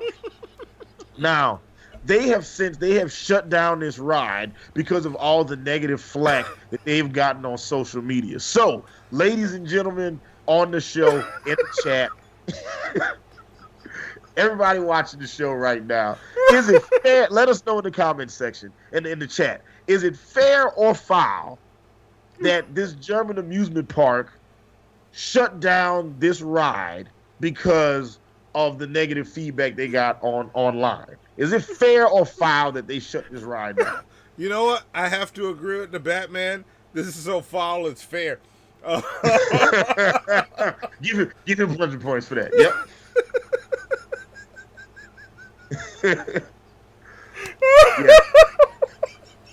Yeah. Seeing it moving. Yes. Yeah, seeing it moving makes it just so much worse.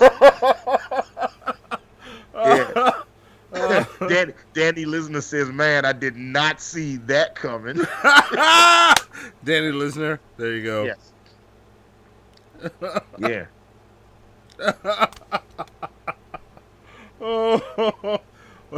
Antonovich had something up there earlier. I missed it. I got distracted. Yeah. We'll get to it. We'll get to it. Yeah. Yes. So, let's see what else we got. He said Antonovich didn't nobody during the design of the whole fucking thing ever notice that. Yeah. Yeah, like all the people this had to go through, nobody said, you know, that looks like a swastika, and it's just gonna look like 2 swastikas spinning in the air. Right. You do it. Like, Somebody. Like nobody ever said, "Hey, man, this is Germany. We should." Like, this is like one area where we don't have a positive reputation. Maybe we should lean away from this one. All right. Listen, all right, listen, yeah, the Batman, that's so fair as foul. Fairy Seraphim, bullshit. They so new. Troll ass motherfuckers. Spec says, just put a disc under it. There you go. So all you gotta do is put make it look like a giant record player, right? Yeah. Not swastika spinning around. Red Eye said, oh damn, I lost it. Chat moved up. I'm trying to catch it. All right. We have witnessed the biggest trolling the theme park ride industry will ever see. Ever. Yeah, I agree. Faberino, I think he was Buddhist, but was trying to spread peace. There you go. He's just trying to spread some peace. See, there you go. There you go. You know, or not. Is it say Dildor the Penetrator, who also recently subscribed to our channel. Thank you very much, Dildor. You got 100 points just for signing up. He says, I just joined. Why is Monty lost at sea? I'm testing out some green screen shit. Monty is hanging out in the Manatee Marvin Man-Titties Oceanic Aquarium located at the bottom of the Missouri part of the Mississippi River. Formerly in UPET World Tube. Yeah, formerly in UPET World Tube, but definitely not in Festus, Missouri. Yeah. Look, any likeness. I don't know if you have the ability to do this right now, Monty. Can you load up the Manatee Marvin Man-Titty? I actually don't right now. All right, don't worry about it. Fell apart. I'm gonna say any likeness to Brett Keane is totally coincidental. Marvin Man-Titty, the Manatee, is a fictional character. Yes, that is we not created based on him. anybody else. Yeah. All right. Separate from all of that. Yes. But see, American Nightmare says, foul. Hitler said the Third Reich would last for 1,000 years. I just didn't think it would be in the form of amusement park rides. Yeah. Look, listen. You know, you take the strides you can get. All right. You know what I'm saying? He got to get it bit by bit. Yeah. You know what I'm saying? First you start off on Reddit or 4chan, I guess. And then, you know, you try to graduate up. Then you do theme park rides. Then eventually they'll do stickers all over, you know, lampposts. You know what I'm saying? You gotta build slow. Yeah. Yeah, it's a slow burn. Let's see. Kilo says, I think foul. I think that the design was purposely designed as that. But Germany is very sensitive to that kind of stuff, like even more sensitive than Israel, but they have that cultural consequence. Yep. So look, this could very well be a mistake. This could have not been a design. It's supposed to be called the Flying Eagle. Does it look like eagles to you? No. Lovely producer Zoe, could you just play the video one more time and go full screen? I just want to see the eagles. Look at them fly. Here it comes. Get ready. Look at they got little feet on them. There's a lion. Some white people. Look at that. Eagles at play. Right there. There you go. That is just hilarious that nobody caught that. They was like, oh shit. Like, I know when they first started seeing that shit online, it was like, that doesn't look like swastikas. Then they went and looked at it, it was like, well, fuck me. God damn. Great googly moogly, like that Snickers commercial. That's great, but who are the chefs?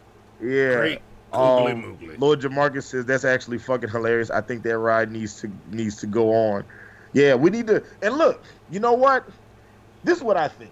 All the people that want to take all of the monuments to Civil War slavery and stuff like that, you know, the Robert E. Lee statues and the PGT Beauregard statues and all of that shit, and the John McDonough statues. Let's take all those statues and this ride and put them in a racist amusement park. Look, because if we can't make money off of racists, then the terrorists win. Yep. All right?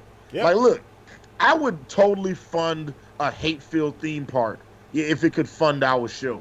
Yeah, like, let's get paid off the shit. Let's make the money. You know what I'm saying? I think it would be hilarious to run a racist theme park and then for, like, white people, like the racist people, to come to it and later on find out that it was run by us. Yeah. It's like, you've been spending all this money and paying these two niggas. Yes, I love it. Can't spell Trump without triumph. 2020.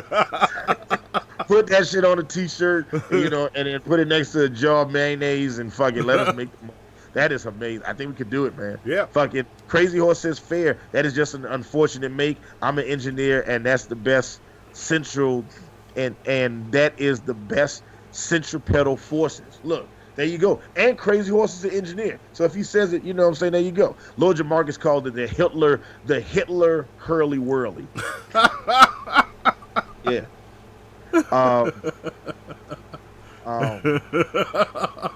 Air in Germany, foul in the U.S. Okay. Destruction Inc. Fabrino says symbols are for the symbol-minded. I see what you did there. Oh. Okay, I like the play on words, and you know what? I'm gonna give you plunger points because that's a bar. I don't know if you realize it. That was Lord Jamarcus? It was Fabrino. Fabrino. All right, Fabrino. Yeah, and look, if Lord Jamarcus is amazing, but I want to give credit where credit is due because that's the type of tenacity and accuracy that you get from Hannibal to beat Hannibal. Not that we're doing teams. We're not doing teams. We're not doing teams. Red Eye says seeing as Nazi shit is illegal in Germany, it's fucking funny as fuck. It ever even got off the drawing board, let alone got built. God tier troll is legendary. I withhold judgment. Rolling. Yes, I agree. That shit is amazing. Danny Lisner calls fair. Thrift Store Dan said must be this white to ride.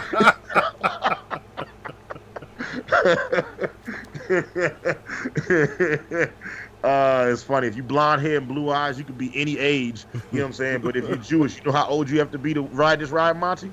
This white? I say if you're a white child, you can a white child with blonde hair, blue eyes, you can ride this ride at any age. But if you're a Jewish child, you know how old you have to be to ride this ride, Monty? No, how old? 9. Oh, that was so bad.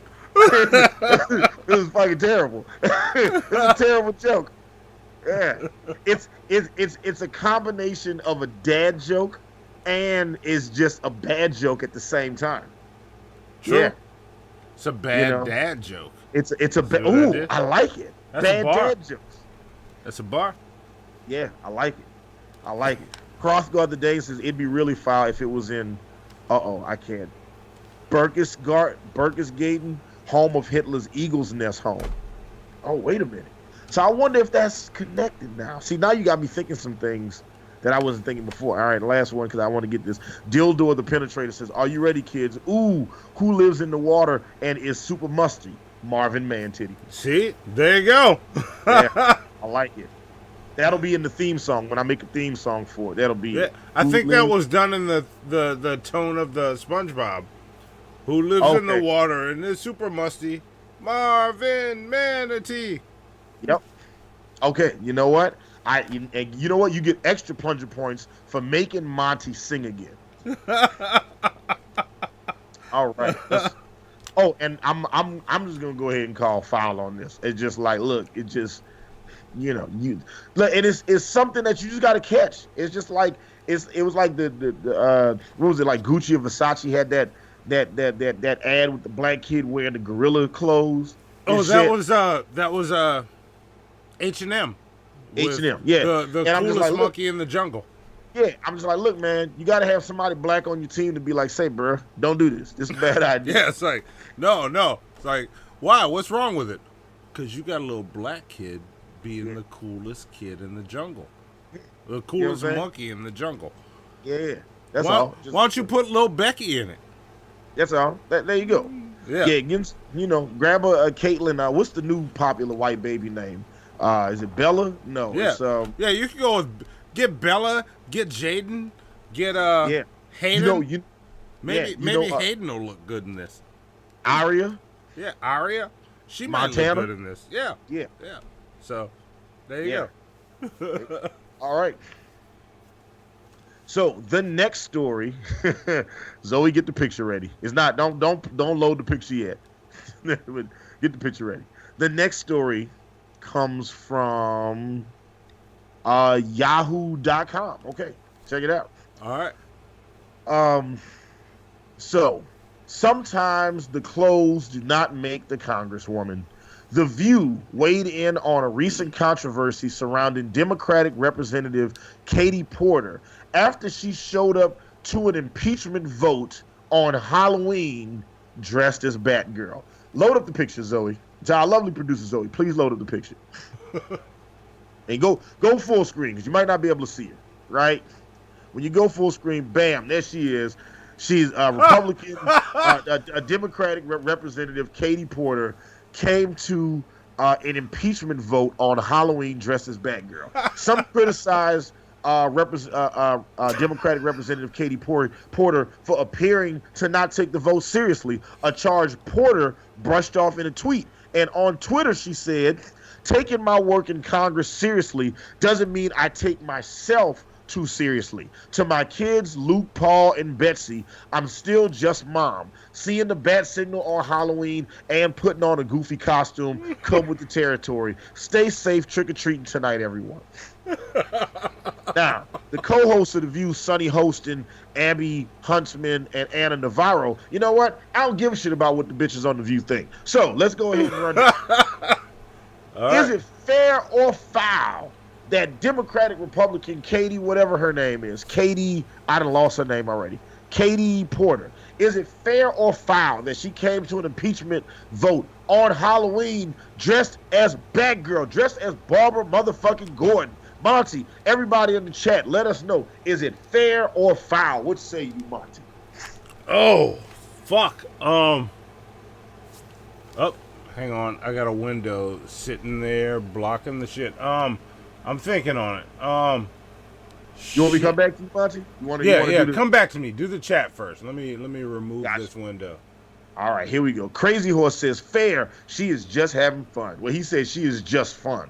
But see, if she went as Killing Joke, Batgirl, like, and was like full on wheelchair and shit, I'd be like, oh yeah, that's gangsta as fuck. You know what I'm saying? But you know, she just went as like regular Batgirl. It's like, you know, I don't know. But you know, let's see. Skeptical Jesus says they said she was dressed as Batman, like they forgot Batwoman is a thing, right? You know what I'm saying? They don't know. Let's see. Brainius Balky says the guy on the left is giving her the stare. Yeah, he go full screen again. The guy on the left is like, he is not with the shits right now. Look at his face. The motherfucker, the chick on the right of her with the or the person on her left, it's like, okay, I see what you're doing there. All right, I'm with it. Thrift Store Dan says Katie Porter sounds like she dips fries in mayonnaise. That's some disgusting shit. What did they say in Pulp Fiction? Where they do that shit in Amsterdam? Gross ass shit. Yep. They fucking drown them in that shit. Ugh, fucking gross. I almost threw up when you said that. Lord DeMarcus says she showed up, which is more than some congressmen can say. Which more than some in Congress can say. American Nightmare says, "Da-na-na-na-na-na-na, fat girl." I can't speak to her weight, but I can say that is funny as shit. Give him his plunger points. The Batman says, fair. I'm serious in a bat suit. And you know what, the Batman? I believe you. Kilo says, nah, fuck that. As far as I'm aware, there's no dress code for her job. Fair as fuck. Thrift Store Dan says, fair. They held the thing on Halloween. American Nightmare says, fair. She looks like an older version of Catwoman, and Monty finds her sexy. You know what? Monty did just text me that. Look at my phone, y'all. Look at my phone. Monty just texted me. Hold on, I'm pulling it up now so y'all can see it. So y'all can see that it's true, right? Text from Monty talking about how sexy she is. Y'all see that? Right off the rip. No, nobody can see that. Hannibal just said two things that don't belong together.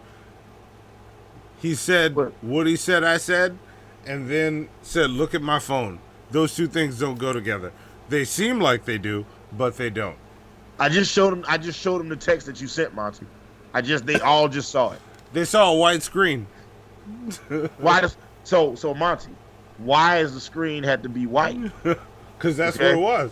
A likely story. All right. Emily Blunt's face. Anyway, that cold, man, is crazy. All right. Let's see. What else we got? Let's see. Destruction Inc. says, oh, my chat is about to jump. God damn it. It keeps jumping. See? Destruction Inc. says, I just want to say, do you want to be on a team with somebody that can manage the chat or somebody that can't keep up with the fucking chat on a show? Hey. Like I look back, Spec just said 38. First off, I have no response to that. So that's all I have to say about it. I won't even show up to the impeachment hearings. That's what I think about your impeachment. You gonna have your closed door room. You gonna have your closed door meetings that we're not invited to, even though we are invited to it. And no, I won't even show up if you ask me. If you send me a subpoena, goddamn it, I refuse. See, there Impeach you go. these nuts, nigga. Fuck that. That's what Donald Trump ought to tell him. He ought to just go on the news and say, impeach these nuts, and then give him like the D-Generation X chop block, and then just walk to the White House. And as an added bonus, have toilet tissue on your shoe. Just think that would be hilarious. Yeah, go all the way in. Yeah, just all the way, not give a fuck. I'm just with that shit. Fair. Let's see what else. Fabrino says, fair, Congress is full of themselves. Lord Jamarcus says, fair, it's good for Congress to be reminded of what life is like for the rest of America. Dildor the Penetrator says, fuck it, I'm going to say fair because this whole presidency has been foul as fuck. You know what? We don't have E.M. Dubois in the chat. I just realized we haven't seen him in the last couple weeks. Yeah. Because he would jump in. We got a couple people that lean right, you know, and you know everybody's welcome to participate in Hannibal and Monty shit show. You know what I'm saying? What else we got? Antonovich says, fair, it's Halloween. Those uptight political F-bombs, can't say that word because I don't want the letters to come attack me. You know, A, B, C, D, E. It's Halloween, and those uptight political F-bombs need to lighten up. People might actually like them. Yeah. I think on Halloween, all the congressmen should have came in costume. Yep. You know what I'm saying? That would have been dope as fuck. Spec says it depends on if there's a dress code. Eager Beaver says fair. Mike says fairly foul. Also, Mike, good to see you in the chat. You know what I mean? I know you've been in the chat, but, you know, I wanted to acknowledge your presence. Because he didn't earlier. That's all right. That's all right, Mike. We know what team you're on. We're not doing teams, though. Ooh, man. I'm just gonna put Monty's phone number up and just around a bunch of black women and just let him just deal. Just, Spec says I'm at 38. I haven't said you know what I'm saying 38 times. You know what I'm saying? Oh, shit. Fuck. 40. All right. 40. Anyway, whatever. Fuck. Hrothgar the Dane says fair. They're all clowns anyway. American Nightmare says welcome to Gotham City, bitches. Crazy Horse says fair now. If Alicia Silverstone, Monty would be down for that. Would you be down with that if that was Alicia Silverstone, Monty? I didn't say whether I was down with it or not with this. Like, and to be fair, I'm down with it with whoever does it. I don't care who it is. Anybody can do this. Awesome. Yes. So what you're saying, Monty, is officially you would lay pipe to Congressman Katie Porter. Awesome. That's what's up. I appreciate your dick being open-minded, man. That's what's up. I ain't mad at you, Pumpkin Spice. You the man. All right. Moving forward. Is it Dildo the Penetrator says what is foul is episode 65. Y'all really mixed G-Man with Judas Priest, and now it looks like Elijah Cummings did a cover band before he died. Unbelievable. Give him plunger points. Dildo, you're killing it this episode. Fairy Seraphim said, President Trump, impeach these nuts. I'm feeling real patriotic now. Hell yeah. That shit would be gangster as fuck if Donald Trump just was like, you know what? I got something I need to say. And do it like have everybody, all the press corps show up on the lawn, make it like a big ass speech. You know what I'm saying? Be surrounded by a bunch of diplomats and international people from different countries and shit. Have everybody standing around him, Mike Pence, Melania, his kids, you know what I'm saying, fucking everybody, and have everybody around and say, you know what? There's been a lot of talk about these impeachment hearings and stuff like that, about whether I did anything wrong on my call with the president of Ukraine, which was a perfectly fine. Matter of fact, people say it's the most perfect call in the history of all calls with the Ukraine. But you know what? People want to know what I think about the impeachment. This is what I got to say about the impeachment. Impeach these nuts! And then just hit them with the cross block and then walk out. Yep. Walks the fuck away. Yeah. That's all you got to do. Yeah. There's your advice. Yeah.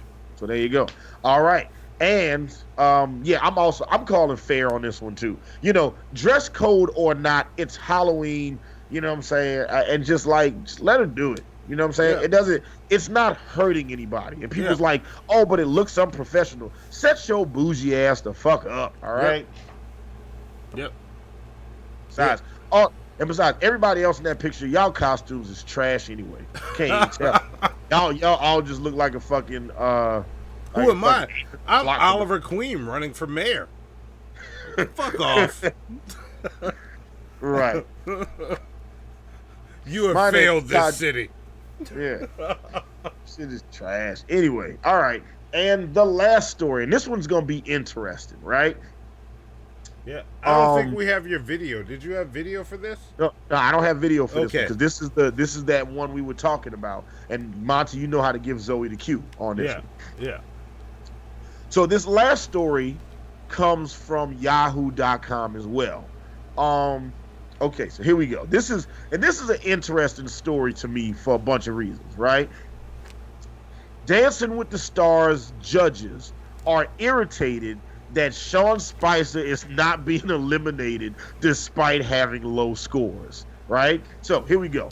Sean Spicer's continued success on Dancing with the Stars is beginning to frustrate viewers. Despite consistently low scores for his dancing from the judges, Sean Spicer has remained on the show because of his relationship with Donald Trump.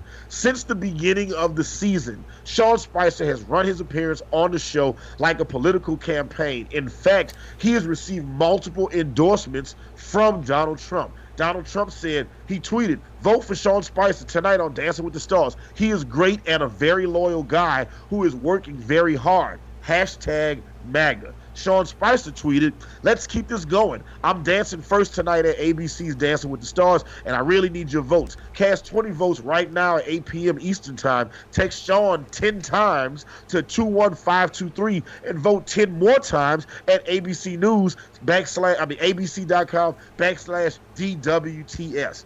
You have to wait until 8 p.m. though to vote. Thank you. Hashtag Team Sweet and Spicy."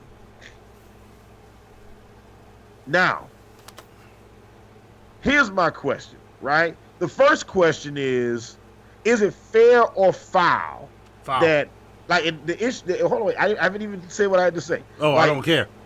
Okay, so let me frame it for the people on the show. Okay. Right. Okay.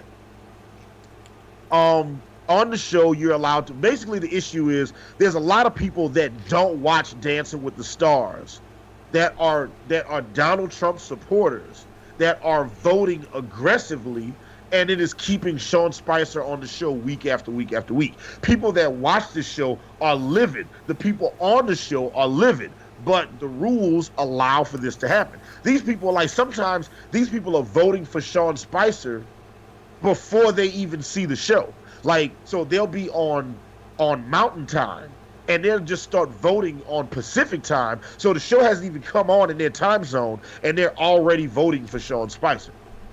So a lot of people are mad about this. But before we get to... So the question is it fair or foul that Sean Spicer has been allowed to accumulate votes in this manner to stay on the show? But the second thing that we need to figure out is, I had this story for fair or foul, but maybe this story should have been a shit we don't care about. So Zoe, could you please fill 24 hours of programming? Here's some bullshit that happened. We've got some footage here of the bullshit, which began just after 3 o'clock this afternoon. That's bullshit. This is bullshit. This is bullshit. You know what? This is bullshit. This is bullshit.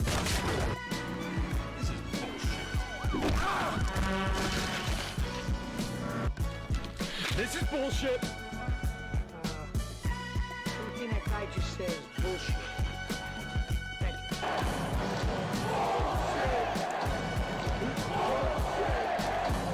That's bullshit, Gary! Nerd!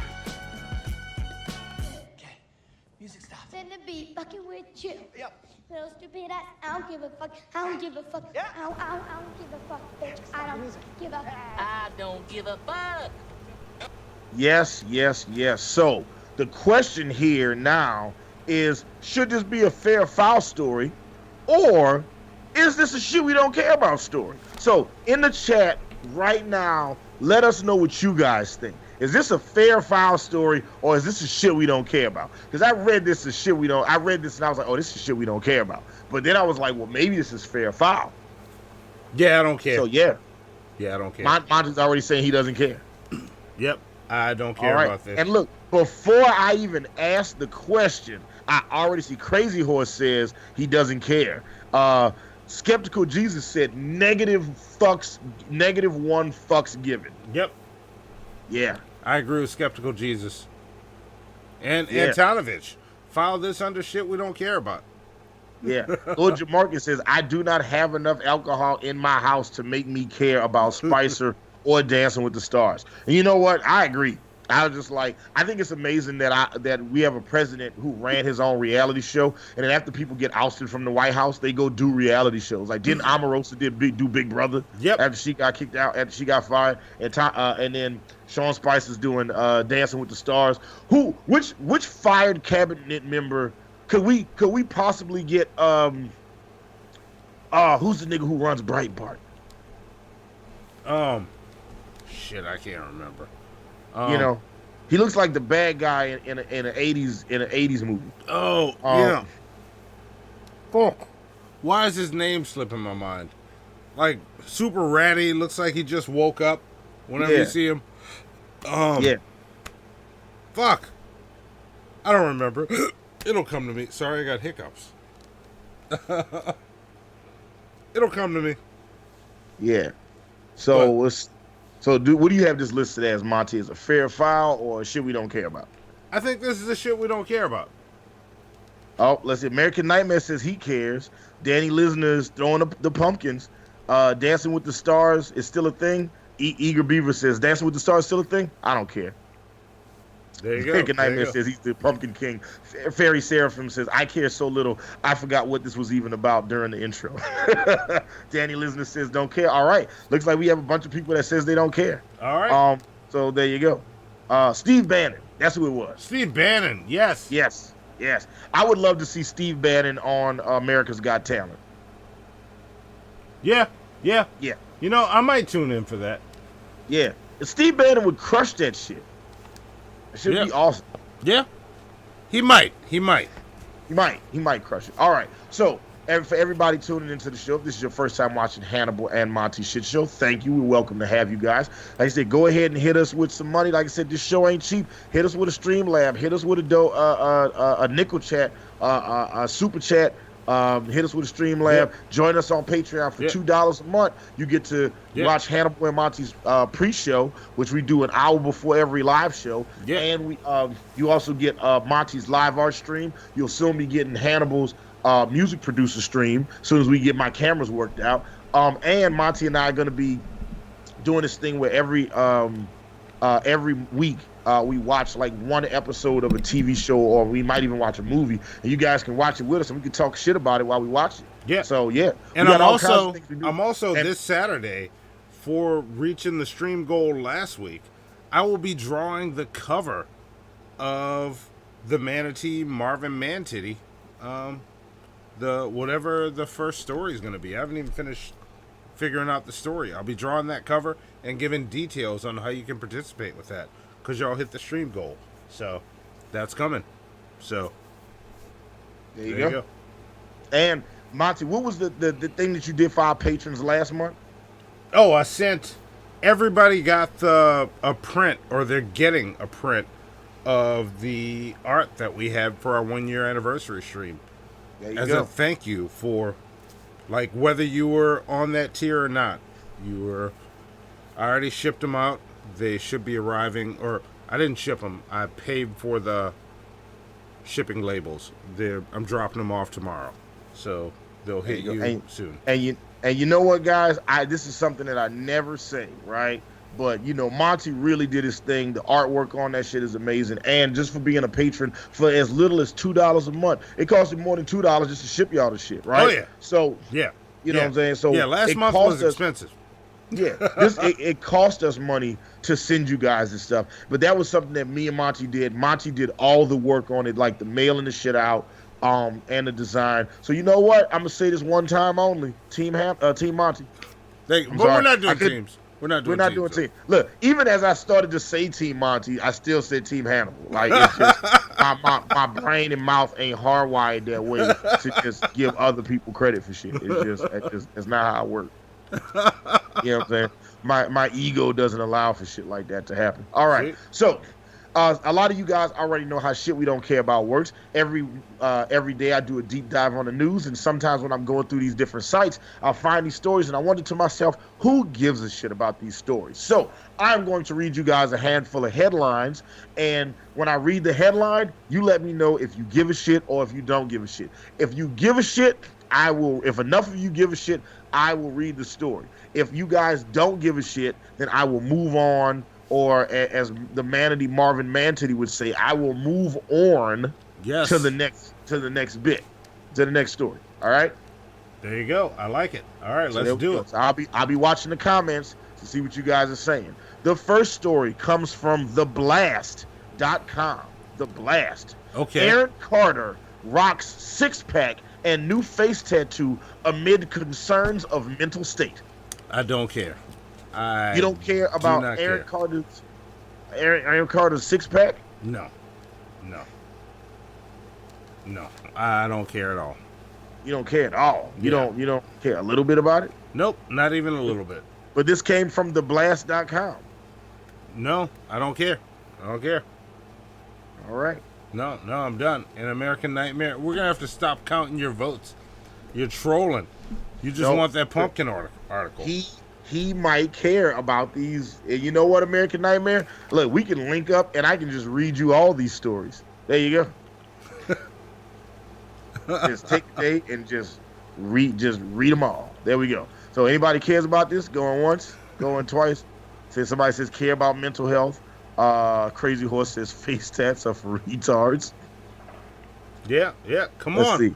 Skeptical Jesus says, I like how DP references still make sense over here. There you go. See?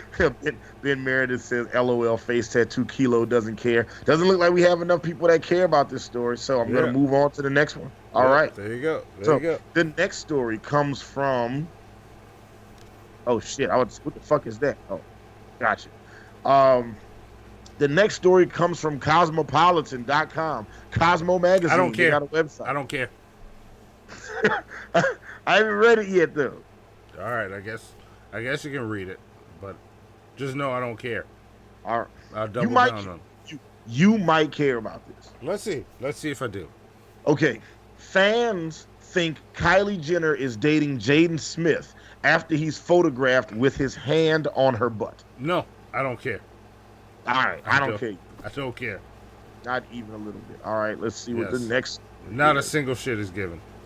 The next story also comes from Cosmopolitan. I don't care. Can I read the story first before you shit on it? I mean, go ahead.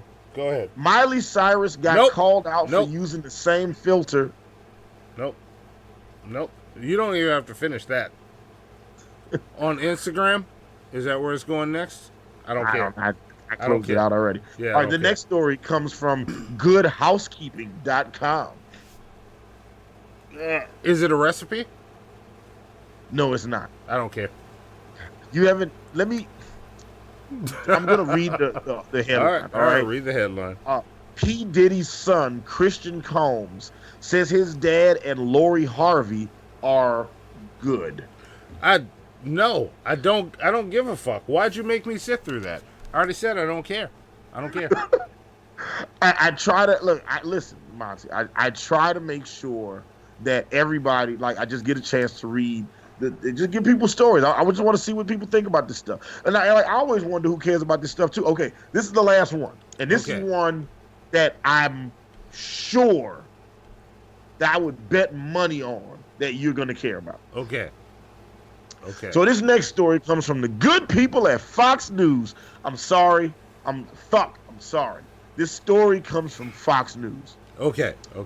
Scarlett Johansson's rose tattoo is on display at the Jojo Rabbit premiere. No, I don't care.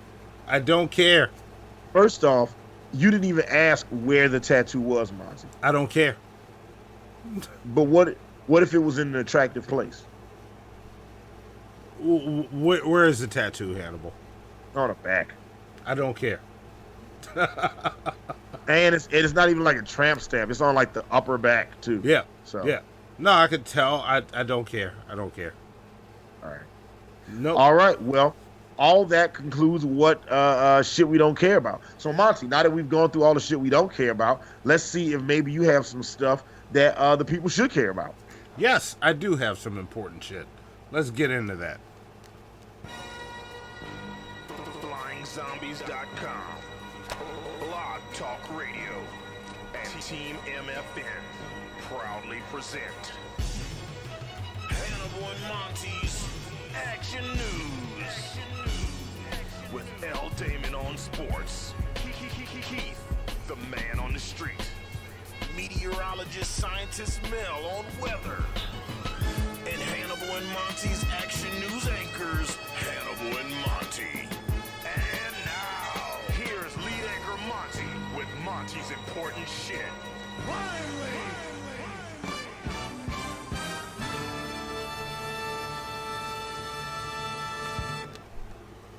There we go. All right.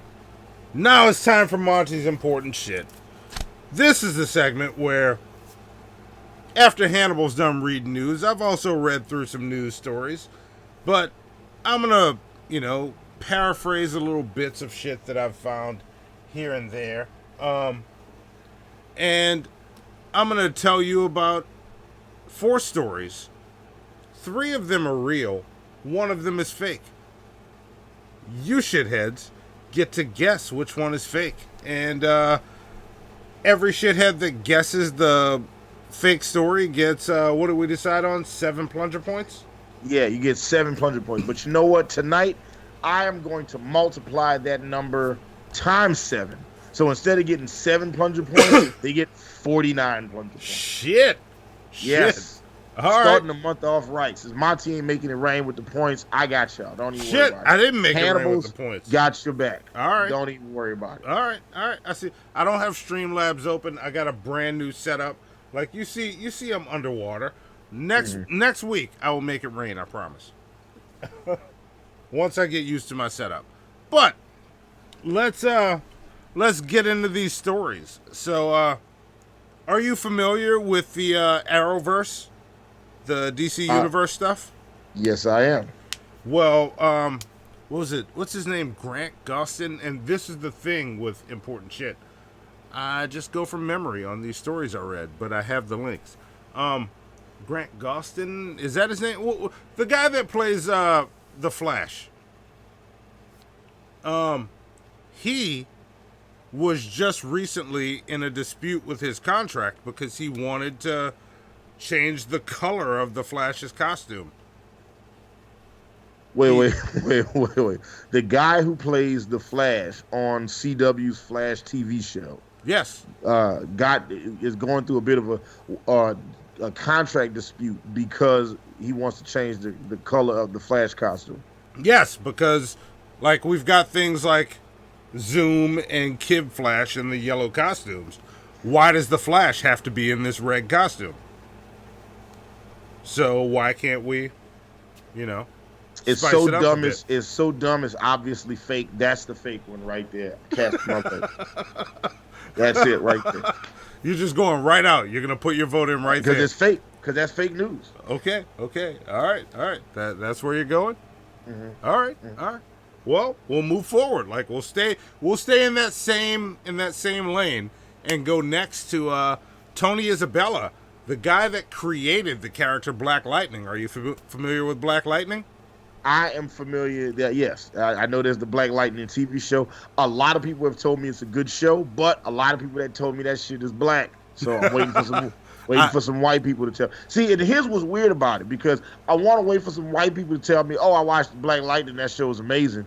But because it's a black show, they might be like, I watched it. I really don't see what all the fuss is about. All right. Having a little bit of dire racism there. Yeah. So I have yet to watch Black Lightning. It's on my list. I'm getting to it soon. So once I check it out, I'll let you know what I think. Antonovich said the Flash is garbage. Oh, we might have to fight Antonovich. I love that show. So, or where I am so far. But see, but you love the show, but is the show good? That's the question. The show is good. I would say that the show is good.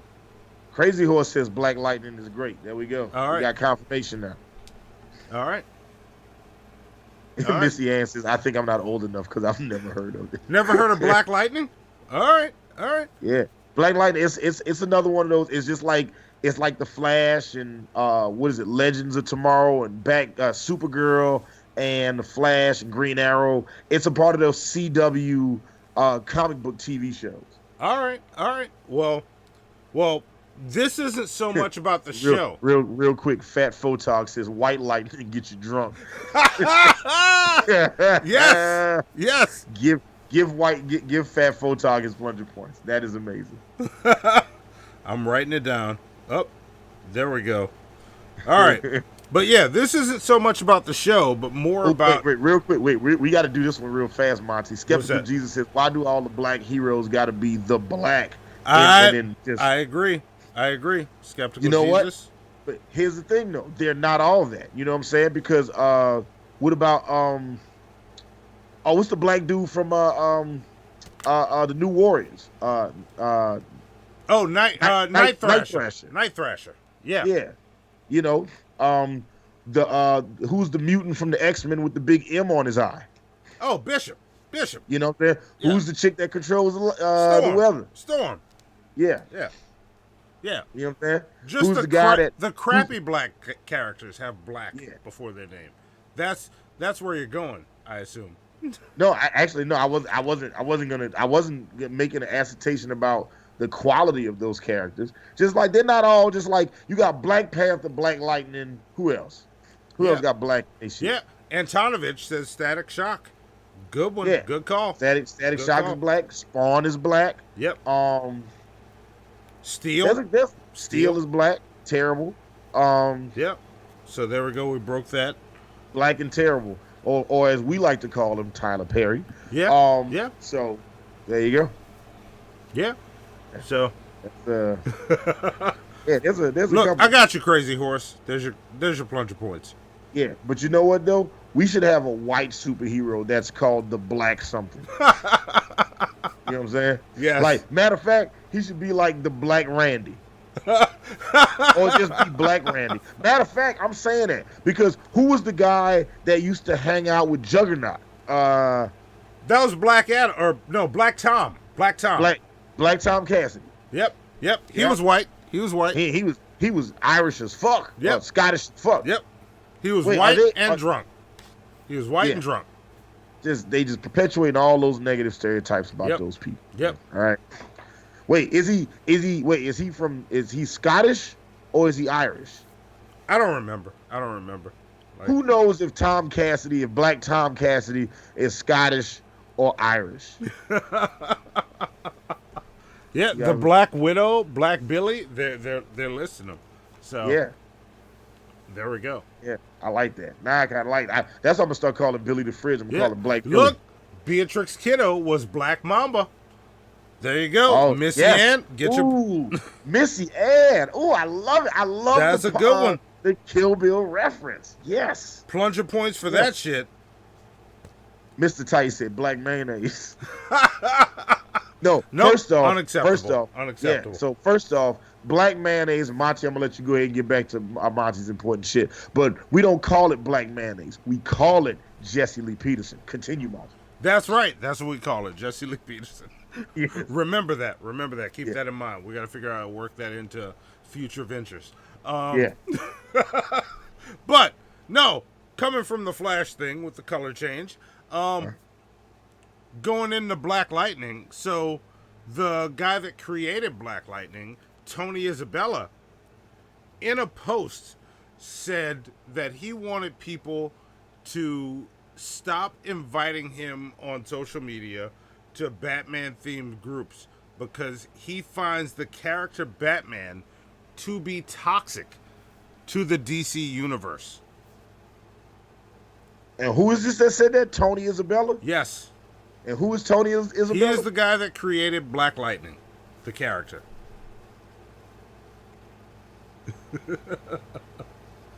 Yes, and he, on social media, posted that he wanted people to, stop inviting him to Batman-themed groups. He was sick of it because there's so much Batman all over the place, and he found Batman to be toxic to the DC universe as a whole. Okay, so you know what? All right. So this is clearly foul because nobody hates Batman. Anybody that hates Batman, is a Nazi, and we have to have them, arrested immediately. All right. Who the fuck hates Batman? You telling me the nigga who created Black Lightning fucking hates Batman? Get the fuck out of here. I disagree. All right. Look, Missy Ann, so he's butthurt. Also, give Vapion plunger points for pointing out that Black Tom Cassidy was Irish. There we go, Irish. Which I was sure he was, but I didn't want to sound racist because Monty had just said that he drank a lot. And I was like, oh, if I say he's Irish, now he's going to be like, well, you say that because he got a drinking problem. and for the record, I didn't say his drinking was a problem. The nigga was evil, but it might not have had nothing to do with the alcohol. If anything, the alcohol might have made him less evil. Yeah, see? There you go. See?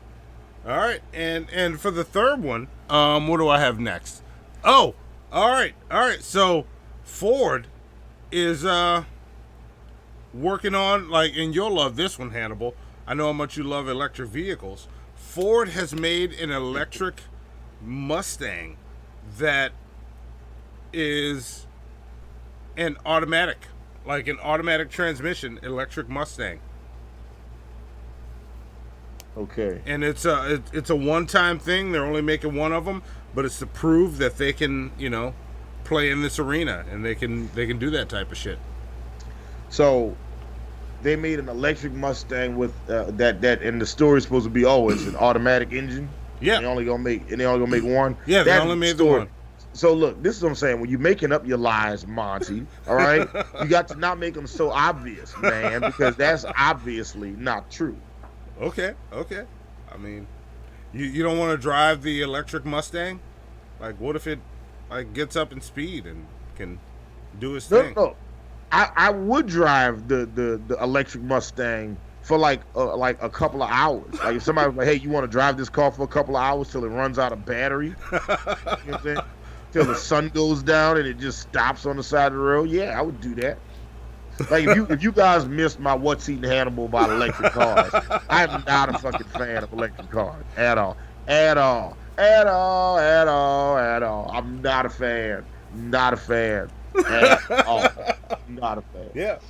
Go back through our channel and watch the video called "You Want Some Static." That one's hilarious.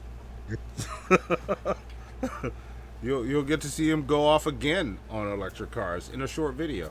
American Nightmare says it has 900 horsepower. See, there you go. See, you don't want to drive that shit? I do want to drive that shit for a few hours and then give it back to somebody when I'm done, when it runs out of juice. All right. Well, I'll go on to my last story for important shit, and you can let me know which ones you think is fake. This one has to do with Machine Gun Kelly. Like, he's done beefing with Eminem right now. He has turned his gaze towards Panic at the Disco.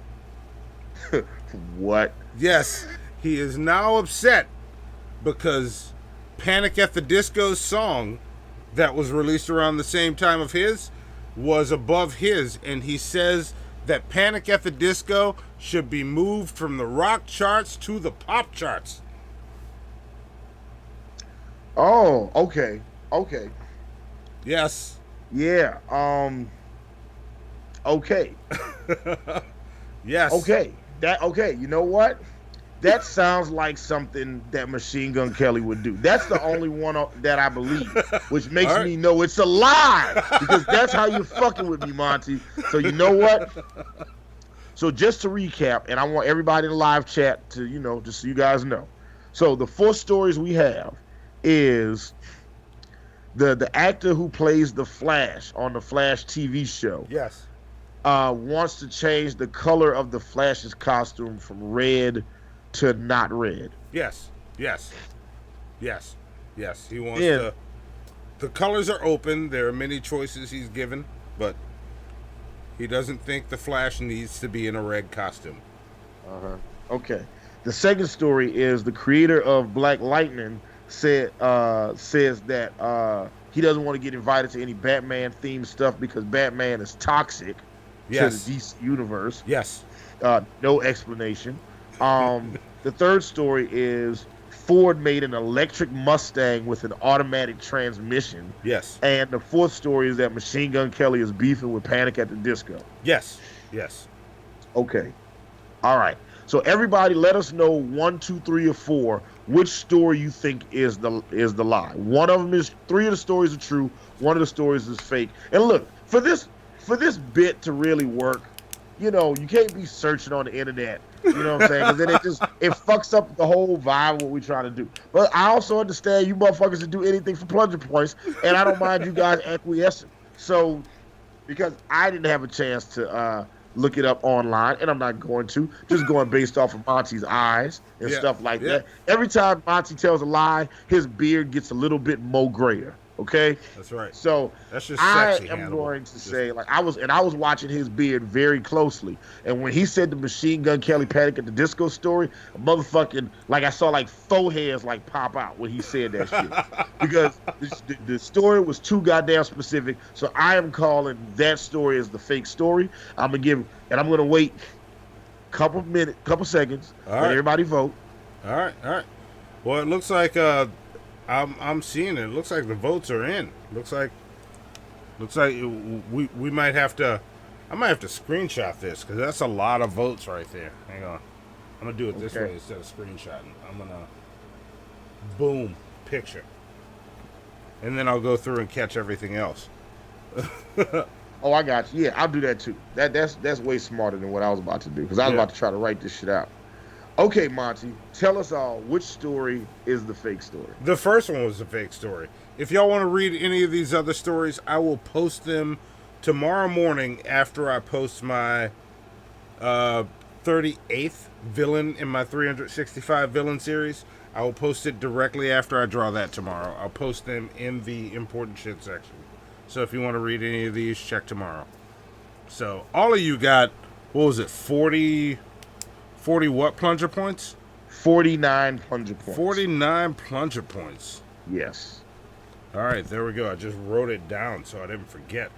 I got you. I'm gonna shoot you a text in a second, even though it's a lot of people. So a lot of y'all got this shit right. Yeah, y'all were on to me tonight. Like, I was off my game tonight. Shit. All right, I'll do better next time. I got another show coming up. I'll do better. I'll fool y'all. I like when it's mixed. I made that one too obvious. Yeah, So- much like his children, Monty just likes them mixed. Damn.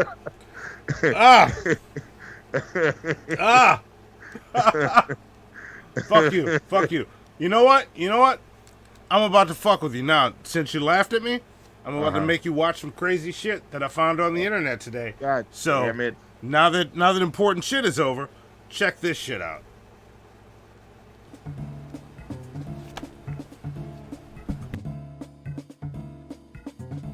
Hannibal and Monty's Shit Show presents.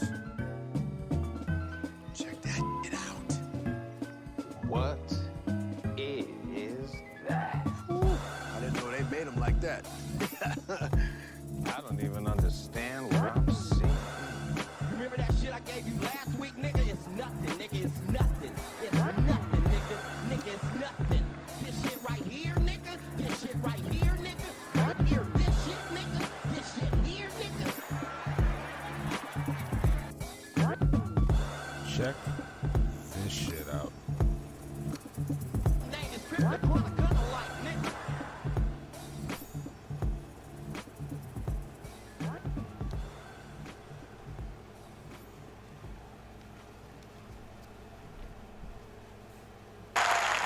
Okay, so hello everyone. I'm Sam. And Yes, and this is the BAM. Now, we go break down this character right here that they got for the masses. Telling you that this one got some kind of sickness, and that's why it look like this. You understand? We go break into it and show you that this is a fake shit. They give the masses more like a damn mannequin. And of course, you can tell by the eyes. You see how the eyes pop out? Look at the eyes, never gonna blink. we go get into this and break it down. If you notice how this one look, people, got no shoulders at all. And take a look at the eyes, people. Beady eyes that never blink. And his head shaped like one of those aliens that they show you on TV. What is this? You believe it's a real human being? Take a look at the nose. It's bullshit for the dumb masses. I have a disease called progeria. So progeria is a so-called disease, and he posts up on TEDx, all coded for Freemasonry, okay? All day of the week is just a programming for the dumb people. Give you an idea, I weigh about only 50 pounds. You weigh So, 50 pounds. That fucking head of yours weigh more than 50 pounds. You can't fool everybody. I'm just going to give you some more information about progeria. It affects only about 350 kids today, All coding. worldwide. So it's pretty rare. And 350 kids worldwide, that's it. This is a fake fucking shit for the masses. That's what you need to know. 100% in. This is a faker. They just make that fucking word up, people. The progeria is fake shit. 100% in. And of course it just tell you only 350 people, 350 kids around the world have this disease. You believe it? It's fakery. so here's a clip with me playing Spider-Man with the Foxborough High School marching band at halftime a couple years ago. Look at this right here that they show the masses. You believe that it's real? As you can see, your 303 right there. There you go, people. That's him right there with the F on the hat in the pyramid. You believe it? You better wake your ass up. Nothing but fake shit. Look at the legs, people. You dumb? This is a hoax, people. Just wake your ass up. Just another hoax. They're passing off with this fucking fake person and the masses. Don't believe it's real. I'm extremely lucky to have an amazing family who have always supported me throughout my... All fake. Where you at on this photo? Look at this. Wow, people, they play too much. This is a fake shit for the masses. What I love about being in a group like the... Look at the band. Yes, look at this right here, people. Freemason hand sign and the glasses. And I told you, if you're dumb, you believe in the progeria that this fucker tell you right here. It's faker. 100% in. And of course, he tell you only 350 so-called progeria people living in this world. You believe that's a real disease? It's fucking faker for the masses. And this is a Halloween mask right there. You can see it. You understand? Just wake your ass up. Just them fooling the masses. Don't buy nothing that they bring you. But no damn progeria. I'm gone. There you go. There you go. So do you believe progeria is fake now? No, I don't believe progeria is fake. That's such a weird thing to not believe in, bro. Leave it to Mag to give us some new shit. That shit's crazy. Like I hear people say shit like that, man. Be like, "Oh yeah, I don't believe in Facebook." No, man, Facebook exists. It's real. It's a thing. That nigga said progeria. That is a made-up word. You know what else is a made-up word? All other words. All words are made up, man. What are you talking about? Talk about it's a made-up word. What do you mean? What do you mean? Right. Made is a made-up word. That shit is crazy. That shit is crazy. He was just like, yeah, man, this is not a real dude. This is not a real disease. Fuck it. All right. Yeah, I got up this morning and I was like, oh shit, I don't know what to do for check this shit out. And I checked my notifications, and as I was looking at YouTube, Mag popped in with new notification from Mag. I'm like, let's see what this is. So I start watching, and 2 minutes in, stop, download. I'm going to watch it in the editing software. And here we go. All right. So there you go. Yeah, so there you go. Let's check this shit out. That's what I found for you today. That's what my internet searches led to. So, wait, hey, big balls, what? Okay. I don't know if that... Hey, look, listen. Hey, what's going on? I know you talking to me, and I got you. It's all good. I'm with you. Wake your ass up. There you go, Juma P. You watch enough, Mag. Wake your ass up. Bam! That's right. He's skeptical Jesus. He's making all that progeria money. Right. Like, why lie about this? You know what I'm saying? Like, what's the point of lying about this? Yeah, who benefits from progeria being a fake disease? Right. That shit is ridiculous. That shit is crazy, man. It's just like, why even fucking, why even just lie about that shit, man? It's just like, man, you know what's crazy? But like back in like the late 1800s and the early 1900s, if you had progeria, they just made you join the circus. Yeah. That's who's making the progeria money. Yeah, it's fucking Ringling Brothers. People with it, and Ringling Brothers. Barnum and Bailey's making all that money. Yeah.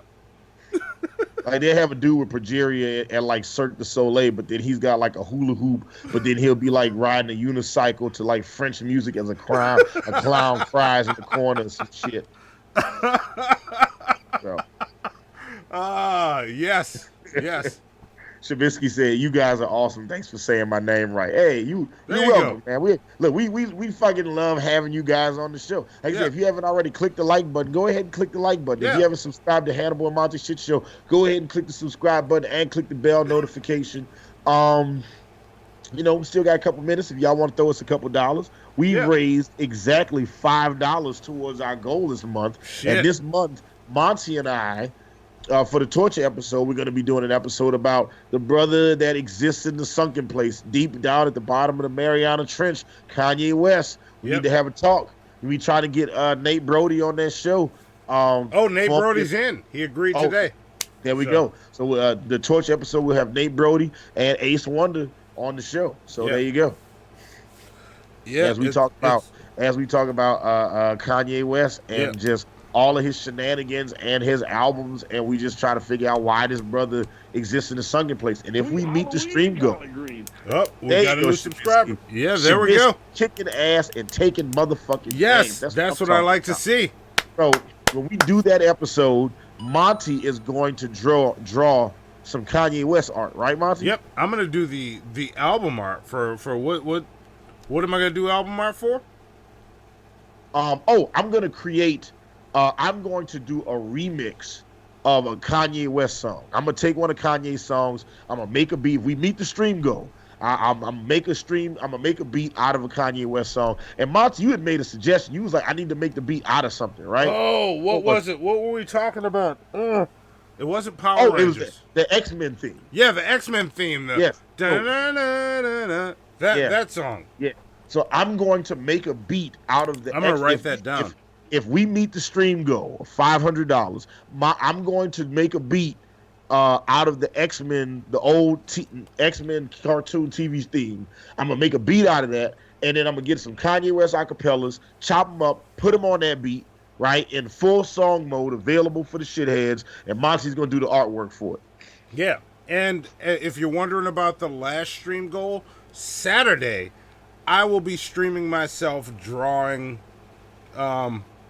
the Manatee, Marvin Manatee, the comic cover, and telling you guys how the writing and production of that story is going to go. There's about to be some awesome Patreon rewards coming from that. So I'll explain all that on Saturday. So that's what's coming from. That's what comes with the stream goals. And I still owe y'all a G-Man picture. That's coming. I know I skipped a month. It's coming. Well, I haven't forgotten. Technically, well, I don't want to say you didn't do a G-Man picture, but you did do a very good picture of C-Man. Yeah, I drew C-Man. Not G-Man. Yeah.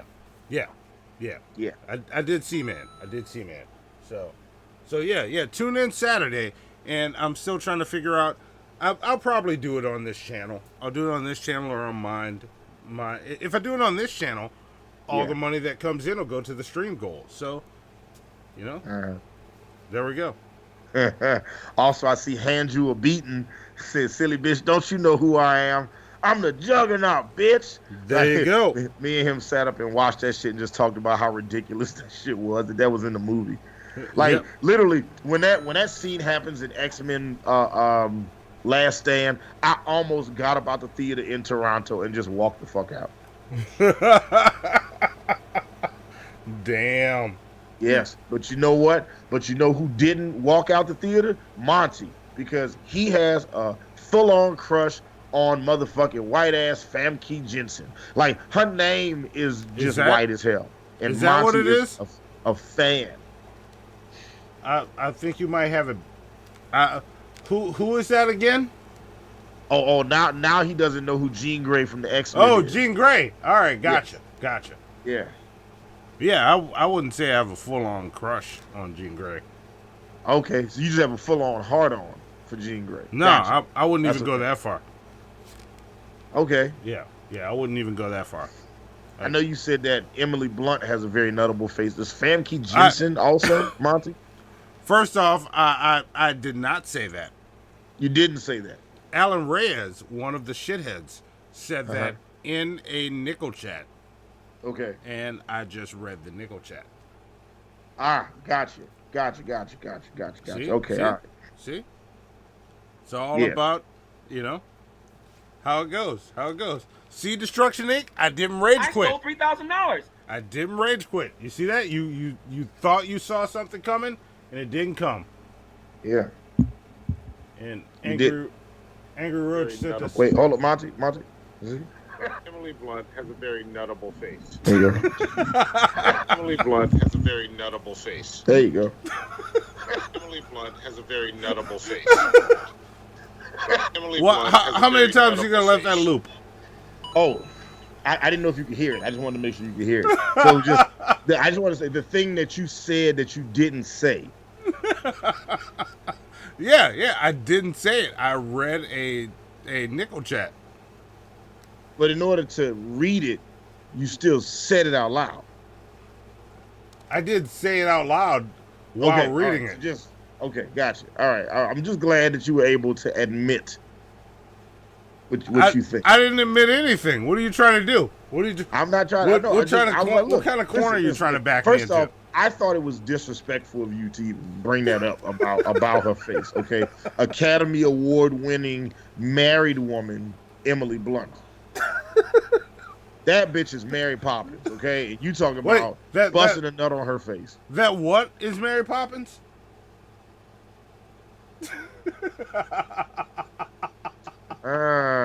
See, Monty, I watched him dig the hole, right? You know what I'm saying? Fucking put some leaves and some sticks on that shit. He's like, hey, Hannibal, come here. I got some Popeye's chicken and apple pie. And I was like, I love Popeye's chicken and apple pie. You're like, all on top of all my favorite shit, man. It's amazing.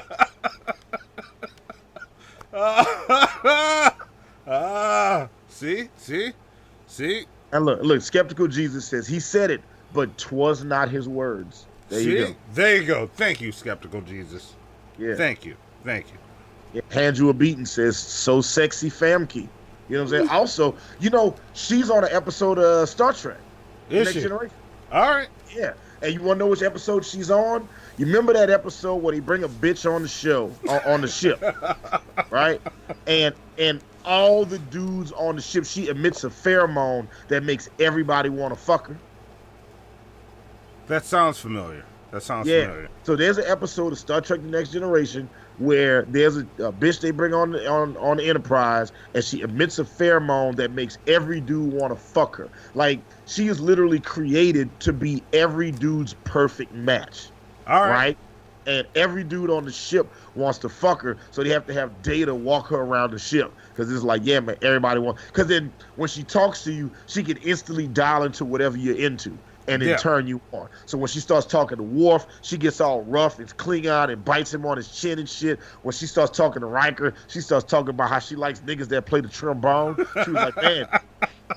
She said, if you could play bone as well as if you lay bone as good as you play it, we could have some fun. You know what I'm saying? She started talking to Picard about archaeology and shit. And for Monty, all she had to do was just be white, and it was just good to go. And it was like, but yeah, so she was on that episode, Monty. Oh, is that what that was? All right. And pumpkin spice, baby, pumpkin spice. White women love Monty, pumpkin spice. All right. I see how it is. I see what you're trying to do. Yeah. Also, I'm getting messages from research and development that said, hold on, it says Picard is the only one that she wanted in that episode. See. So, I wouldn't even have a chance. Why are you trying to throw this on me? First off, I got a story I would love to tell y'all about Monty that I can't all the way tell right now. This is not my place. But this weekend, I was driving around and I had an epiphany about why Monty is the man. And I called Monty and I was like, "You the man, and you don't even motherfucking know." You know what, Hannibal? Let's just not. I'm just gonna. This was a shit show. Y'all finished or y'all done? I ain't got no more talking. Sweet Halloween in Collard Green.